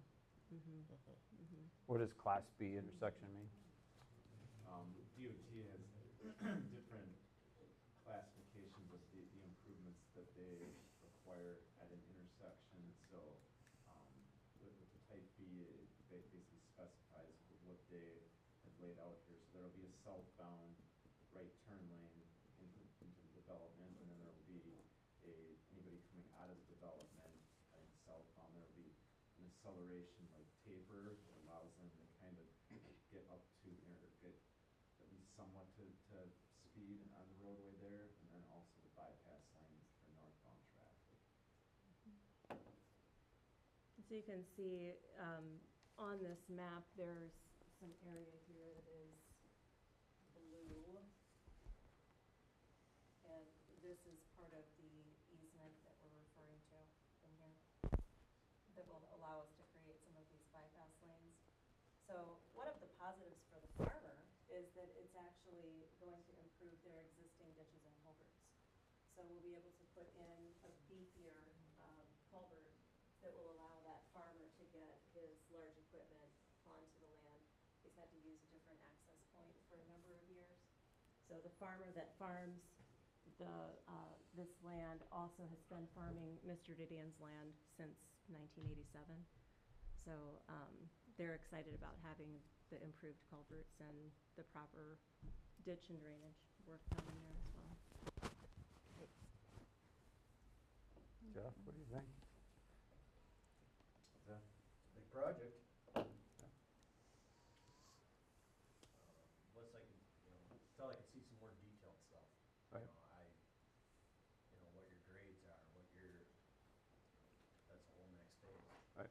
Right, and that'll be on the final Right. drawings, and then we'll just have to make sure that, I'm sure they know what the requirements are, but, that'll be part of the developer's agreement, that all the roads are designed to the town standards. So that'll be included. And the prior plat that was approved by the town did have some grades and preliminary grades, but truly the improvement in the layout of this with an improvement to where the stormwater management, it's just much more thoughtfully laid out. There were some lots in the prior that the wetland area encroached ever so slightly in the back that would have made it a challenge to build because your house would have been too shallow, not deep enough. And so I feel that with what Quam Engineering has done here, the prior engineer was Cardinal, which they did a good job too, but there's just been a lot more detailed work on the grades And there will be a lot of cut work and dirt work that's going to happen to try to help balance the topography as well with that. Yeah, I know in the original plot, the wetland line or border, you may call it, wasn't quite looked at close enough, and we had to ask some serious questions in that area, and thankfully you did recognize that and pull that back. So we're not encroaching on our wetlands now. Absolutely. A lot of cul-de-sacs for plowing.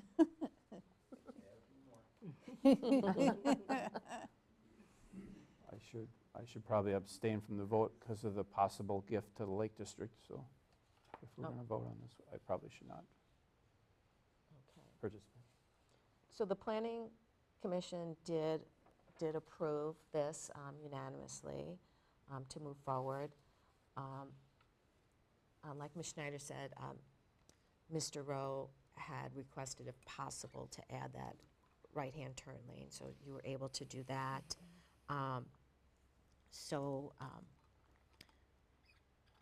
They thought it was a good idea. It's already been approved here. I've talked to the planning department head, Matt Zangle. It sounds like you'll go next month to their meeting. It looks like because a preliminary plat has already been approved, it still meets the conditions that were originally approved, that they won't have to go to a public hearing. Correct. Is what Matt has told me at this point. Maybe they'll feel differently once presented, but that's what the plan is for now. And then we'll just go through the rest of the process that we normally follow with getting the final plat approval and everything else that needs to go with it. I'll make the motion, since we made the same motion at the Planning Committee, to approve the preliminary plat conditionally with all of the other permits and approvals that are needed by the county, sanitary approval, the signing of the developer's agreement. I should have written it down. It's here. I put it in there for you. Appropriate county road access, and possible turn lane changes, Yes. sanitary sewer concerns addressed. Yes. And so that's what we would need to approve, that would need approval prior to the final plat approval, and then, So moving we're forward approving with. the revisions to what we've already approved, Correct. Yes. plus what you just read. Yes, so we would do approval of developer's agreement, county approval, the sanitary approval, the access onto County Road A. So that's what will need to be, to also happen, along with our approval. So the developer's agreement, that hasn't been approved yet. They have not signed it yet. That had already been written a while back with just a few changes that needed to be made. I don't know if all of you looked at that, but we can bring, I don't know what had happened. That Ted The did. developer's agreement is traditionally a document that is done between the preliminary plat approval and final recording. And that's done because you actually have to take and incorporate the final plat into the developer's agreement. So it's a part and parcel of the final documentation the county requires. Right, I don't think You didn't we see it? didn't see that. Okay, so Ted and Mr. Dinian had worked on that. There were some red lines. Right now, Michael will be looking through that to see if there's any changes that need to be made based on the new one, and then we can bring it back here for approval.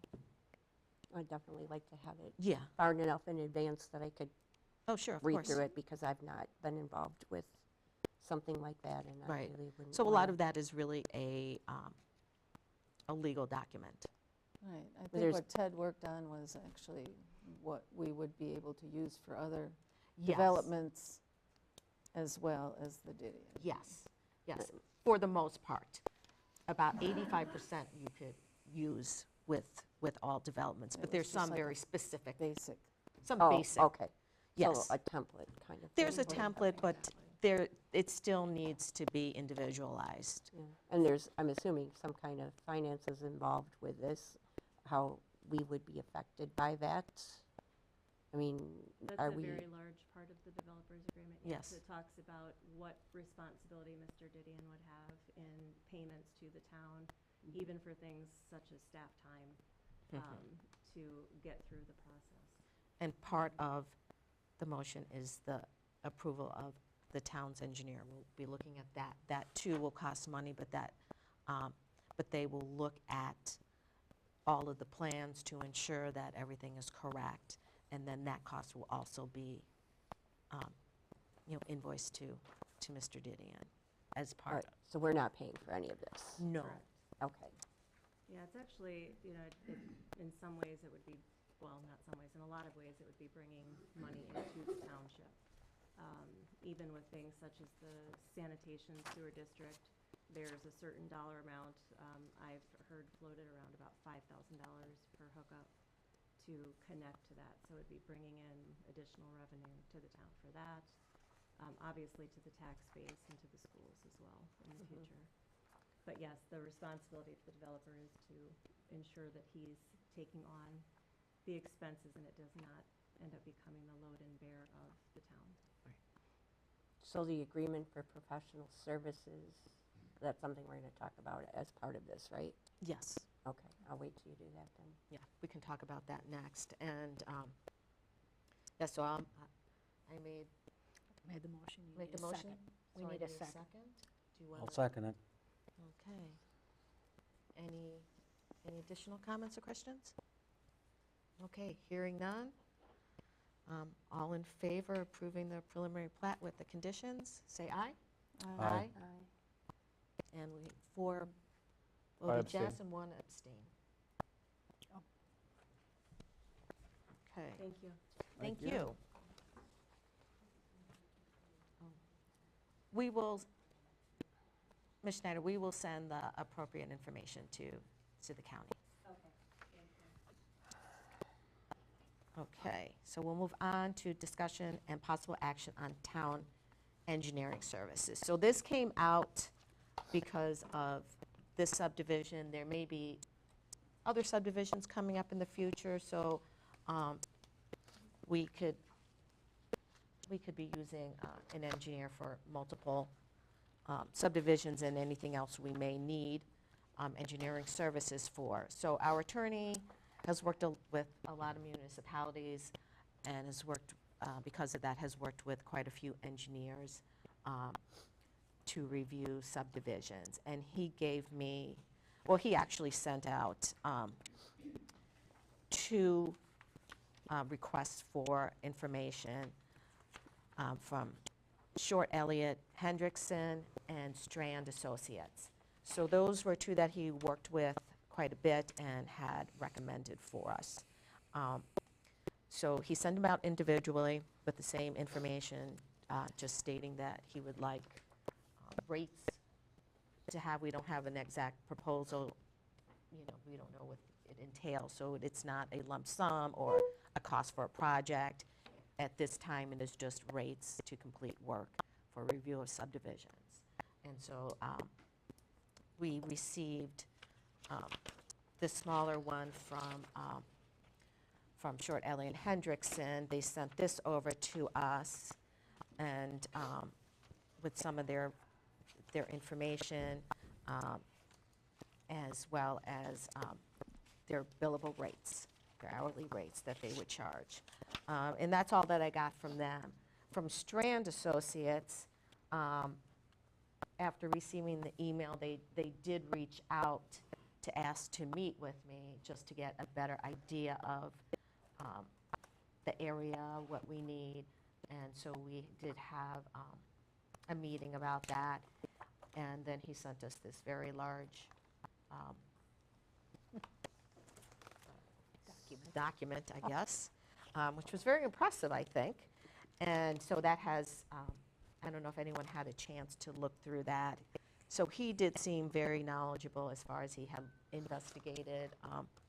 When did we, I didn't get this. When did we get this? We only got 3 copies, And so that's why they're sitting on the desk. You may take one of them home to look at. Yes. Okay.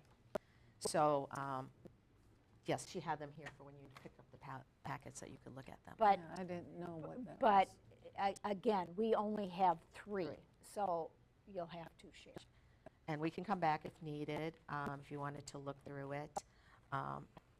So he provided us with this brochure, and it mostly has a lot of information about their qualifications, their teams. They did put in there some information about the town of Oakland in here, as well as their experiences and so forth.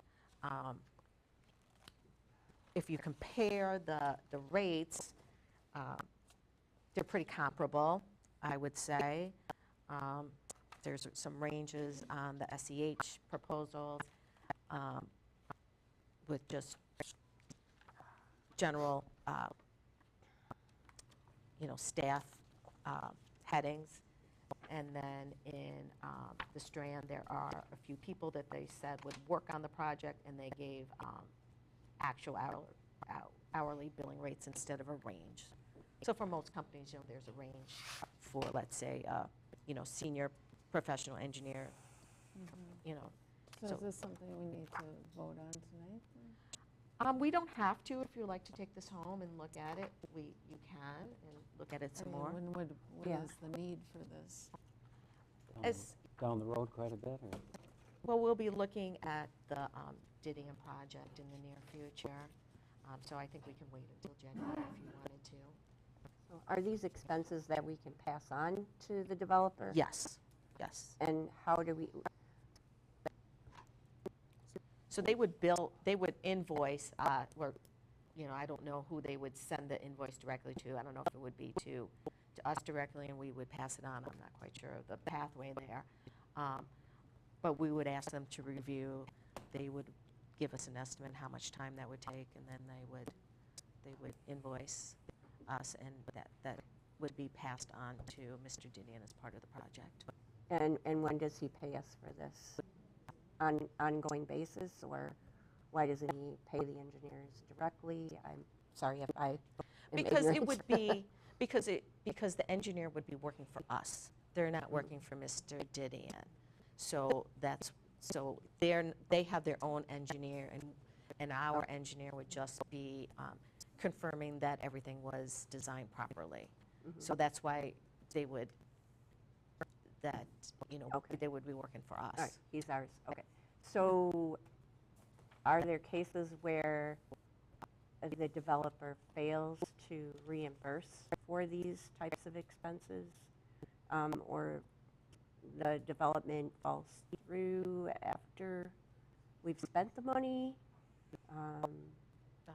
Wouldn't we add possible. something in the developer's agreement that upon review of our hired consultants, engineering consultants, they Yeah. have to, isn't that what you do legally? Yeah, I mean, it would be part of the contract, developer's agreement. If I can help with that too, like there's actually a letter of credit that is required with the developer's agreement that states the different expenses that are gonna be incurred by the town. And that would be something that would be put in there that Mr. Didion would have to produce to show that he has the funds to complete the infrastructure and the requirements that the town has. And we would be able to get reimbursement for these things on a routine basis as the expenses are incurred? As it's written in the developer's agreement, so I can't speak to it because I haven't seen it yet. However it's I drawn haven't seen up. what Ted's draft looks like. Right. But yeah. So we can look at that and see exactly what is in that. Because we probably want to do that. Well, we could write our own language, right? So once Yeah. we approve our service, then it's written into the contracts agreement, how Yeah, we it's want in it the- written, and It's then in they have the- to follow It's it. in the agreement. There's standard processes for this. Part of the agreement and what you're talking about putting in, a line of credit or something like that. There's a couple of different ways to do it. That wouldn't just be for this. Let's say a developer. Like an AIA contract and what the terms are for Yeah, and so things let's like say that. they started development, but they ran out of money, and they just left it. there would be money there for us to either return it back to its original condition, or, you know, we can finish it off. So that is, you know, an insurance that we're not just going to be stuck with something half done. I'm sorry we're losing you. All right, so we still have time, though, to deal with those things and ask those questions. And Yeah, we can do we're that. not making decisions tonight about those types of things. No, But and the what you're developers. asking is not just for the Didion project. You're asking us to hire this person. Well, we would for just any- have them on, yeah, we would just have them on retainer. Hey, this is, when something comes If up, this is, something, yeah. these are the people we go to. Yeah. All right. Table it until our January meeting? Is that- Yeah, so take this home and look through it. You 'cause want then it first? Go for it. Okay. We'll have to vote then. So take that back home and we will rediscuss. And in the meantime, if you do have questions about this, let me know. We can get clarifications from engineers if need be. Okay. So we'll move on then to approval of disbursements. I'll make a motion that we approve disbursements beginning with check number 852 to Susan Senzo, through and including check 917 to the Wisconsin Town Associations in the aggregate amount of $451,979.59. I'll second. So Payne and Dolan is all free and clear now, no more, nothing we need from them, we're okay to pay them. Payne and Dolan, we still need a final invoice from them for the extra work they did on in front of Feaser's property. We haven't received the final from that. As part of that, we're still in negotiations. I've contacted Jewel. I haven't heard back from him because of the lateness of the project. We are due liquid damages in we have asked for $30,000 From from, Jewel. well, they'll get it from Payne and Dolan. So do we really want to pay them yet? I No, mean- we're holding on to those. Oh, okay, it's We're in holding here, it. so I assumed we were paying them. No, we'll hold on to that. Oh, okay, all right. I Until just that wanna make final, sure. until we get that right. final bill with. Yeah, we haven't gotten the final bill. We're Okay. paying this amount, though. Oh, We're going to hold on to it until Oh, they, we're still holding yeah, on to they it? need, Okay. they need a little motivation yeah, I'd Okay. say. to speak to us. We've contacted them and they've kind of Okay. have not responded yet. So we'll hold on to it until the final bill and we get that liquid damages. But we have talked to Yeah, Jewel we about should. that. Absolutely. All right, Yeah. so we're not sending that. Right. We'll hold on to that. We'll approve it, but then we won't send it. Yeah, we'll send it out. Okay. So we had a motion and a second. Yep. So all in favor of approval of disbursement, say aye. Aye. Aye. All right, Opposed? Okay, motion carries. So now we're going to move on to announcements. I have two announcements. Nomination papers for town chair and board supervisor are due by end of business on January 7. Nomination papers are available in the clerk's office.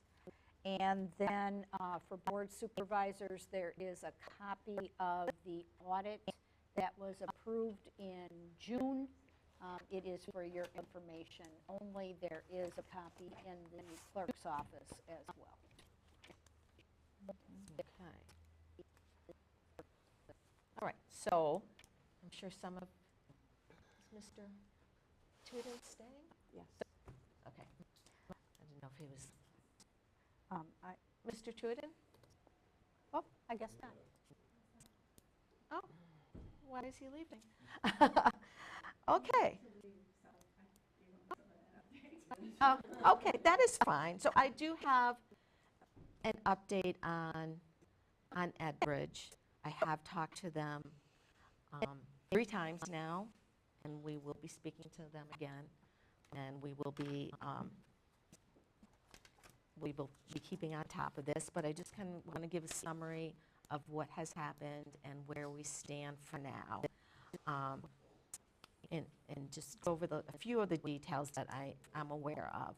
So on November 11th, the DNR received a report from Enbridge of a 2-gallon spill of crude oil at the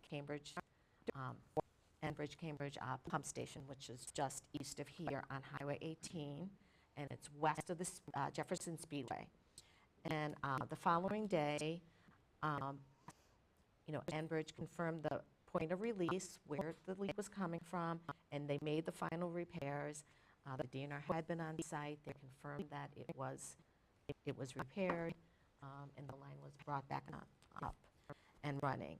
And then on December 13th, so last Friday, Enbridge notified the DNR that the estimated spill was approximately 69,000 gallons. And this was based on field investigations, observations, and data that they have at this time.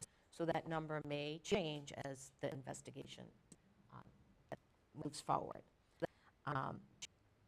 So at this time, the DNR is planning to conduct another site visit in the next week or so. They have excavated quite a bit of soil. They have also removed about 1,000 gallons of oil from the site as well.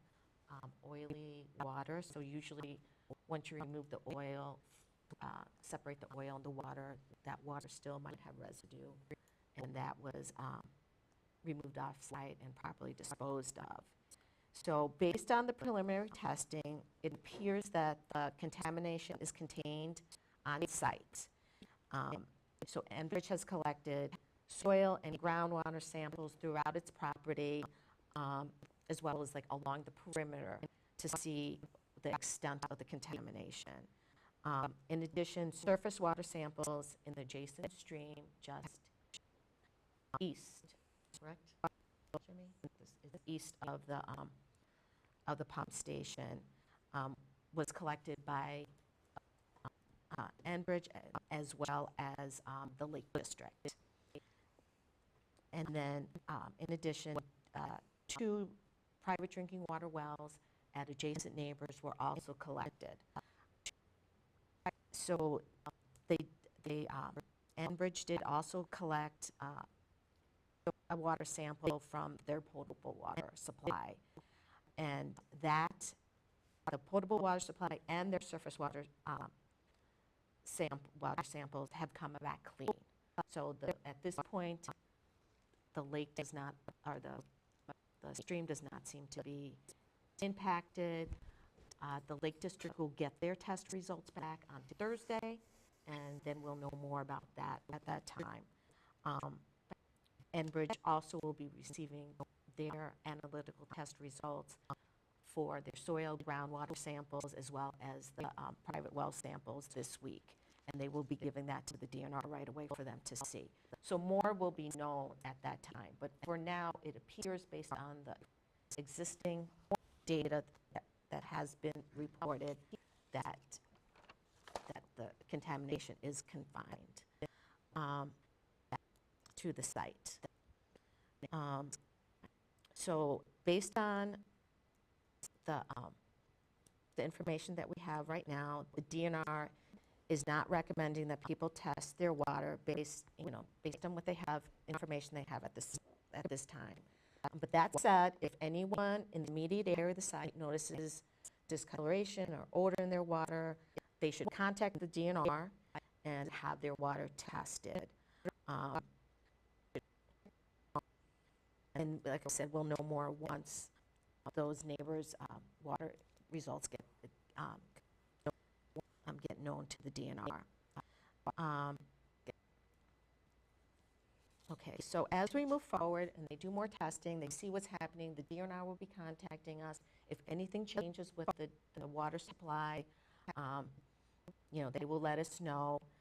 But if anybody has any concerns with their water and wishes to independently test their water, they can. They can contact the DNR, and they will help navigate the residents through the process of water testing through the state lab. And the cost for that is approximately $200. I have a meeting with the DNR on Friday. They will give us more information. The county is also part of all of these discussions. And this is just the beginning of these investigations. Once all of this has come in, they're going to have to come up with a plan to continue their remediation, their cleanup, as well as continued subsurface investigations and also investigations of the surface water. Just note that oil does move very slowly in groundwater compared to in the surface water body. I think at this time, everyone shouldn't be overly concerned about their water, but like I said, they can always get tested if they would like to. So now that we have more information from the DNR, and they have just put out a statement, we've also received a lot of contact information. We're going to put that on our website so that anybody can go directly to the DNR with any additional questions. We are just trying to get out information to people. We have no jurisdiction. We are not part of the investigation. The DNR is working very closely with Enbridge on what they need to do now, and in the future they will be continue to doing that. And as we learn more, particularly if we feel that wells may be impacted, we will definitely be announcing that and updating everybody on it. I have spoken to the DNR and Enbridge about having a public meeting where they can give information, people can ask questions. Both were willing to do that. Now that we'll have more information in the near future, I think that would be more helpful for them to come out, and they'll probably happen right after the holidays. So we will try to get that as soon as possible, and we hope that all the residents will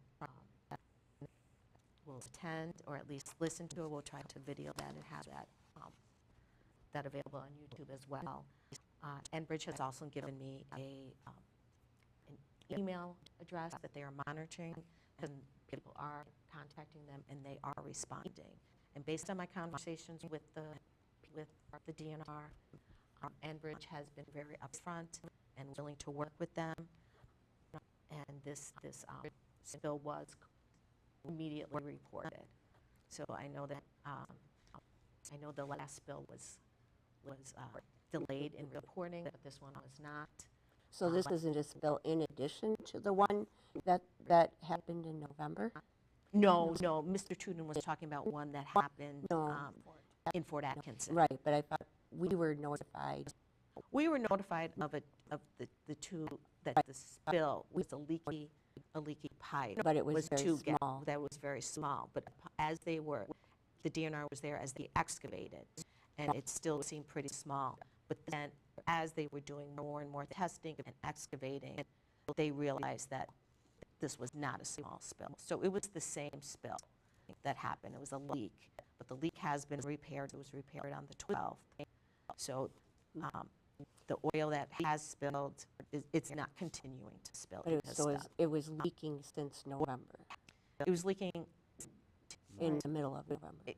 Well, they found the spill. I don't know how long it was leaking.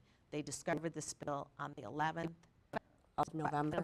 And by the 12th, the spill was, the pipe was repaired, and the spill had stopped as of November 12th. But they had time. But during the past month, they have been doing more investigation work and testing.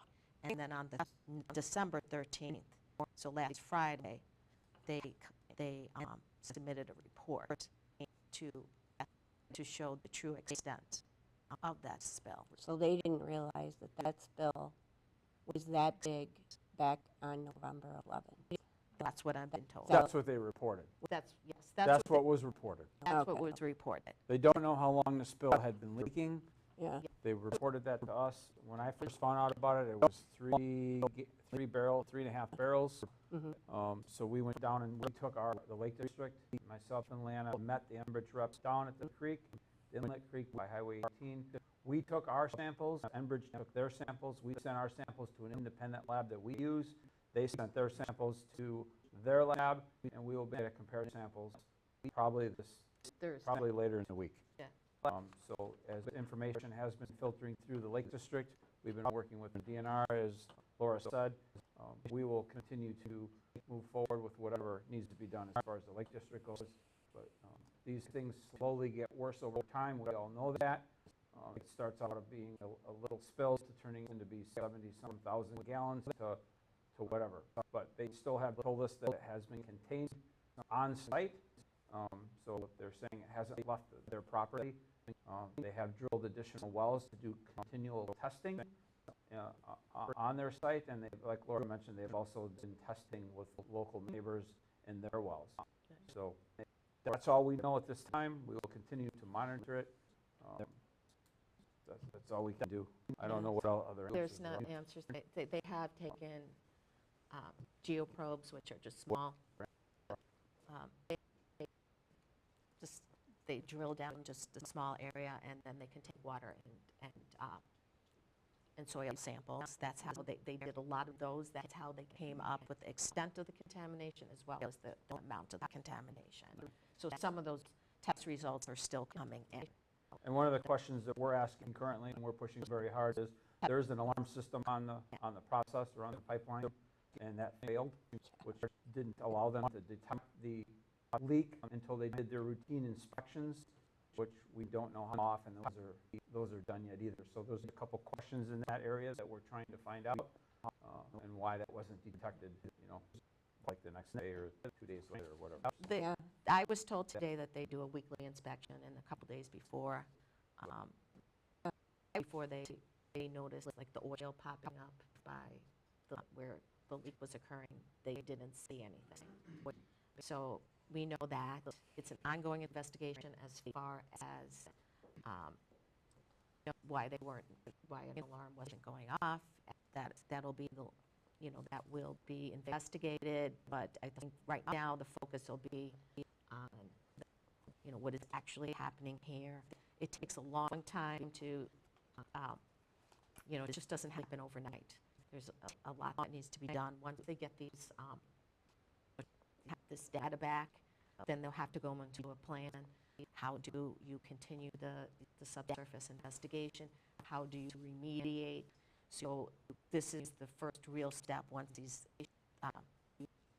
this data comes in, what the next steps will be. And so the DNR and will work with Enbridge on that.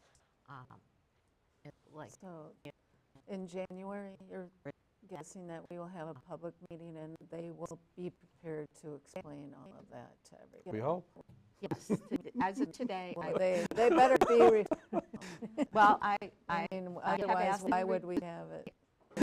They will be prepared. I have talked to both the DNR. I've asked them to be here. I did get a call from Enbridge this afternoon, and I asked him.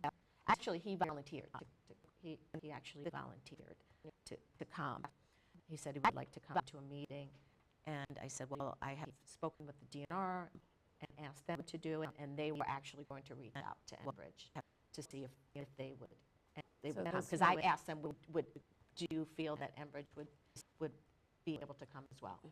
And they said they would ask, and then he just happened to call me. I feel like the sooner the better, though. I mean, even if they don't know everything, I think communication to people about, the steps that are being taken is important, rather than waiting. I originally asked them for next week, but realized that next week is Christmas. So, that might be just a tough reason, tough.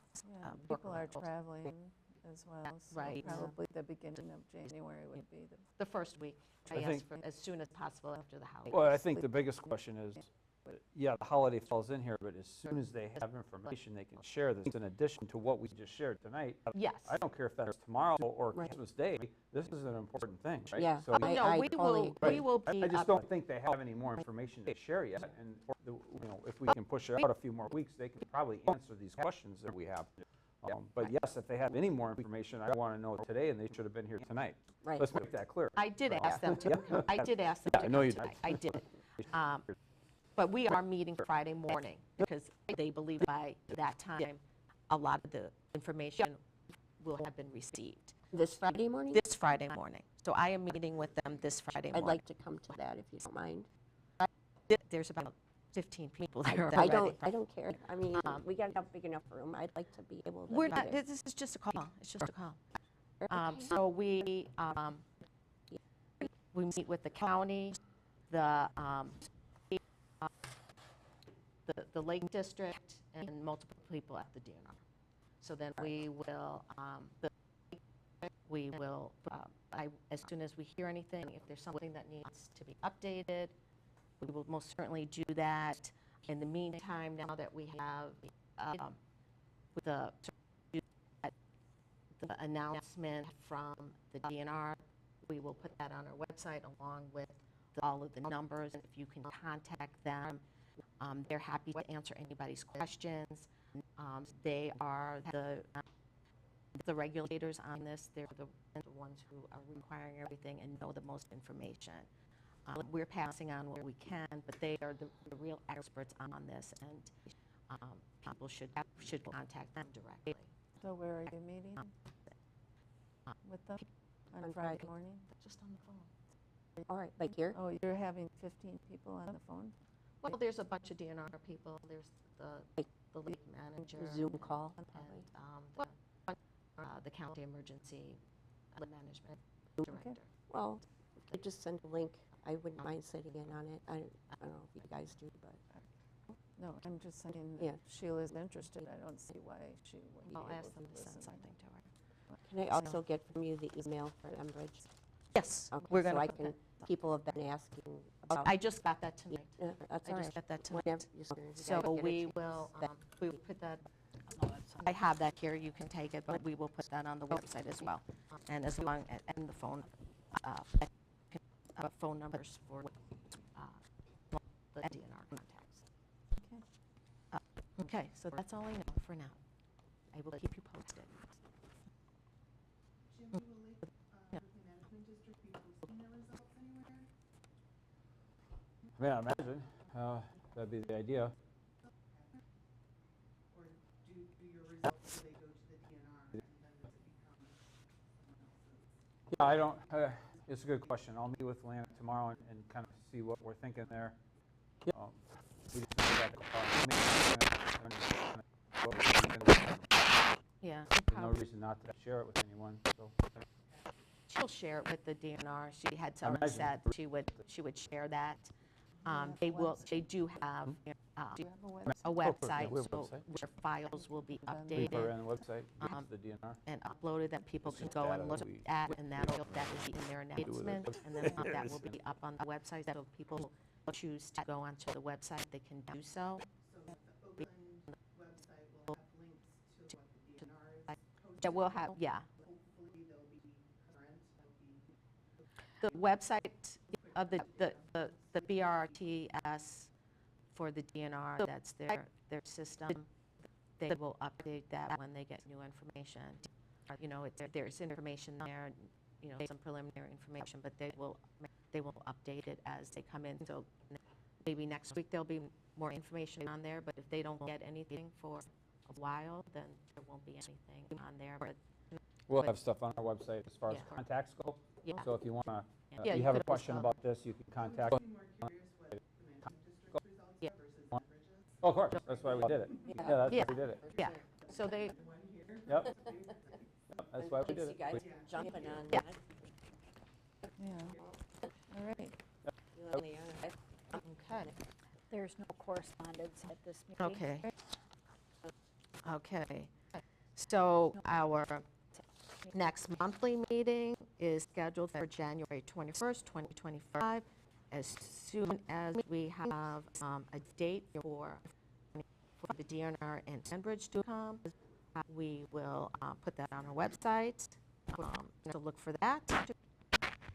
And then I'll just entertain a motion to adjourn. So moved. Second. Okay, in favor of adjournment, say aye.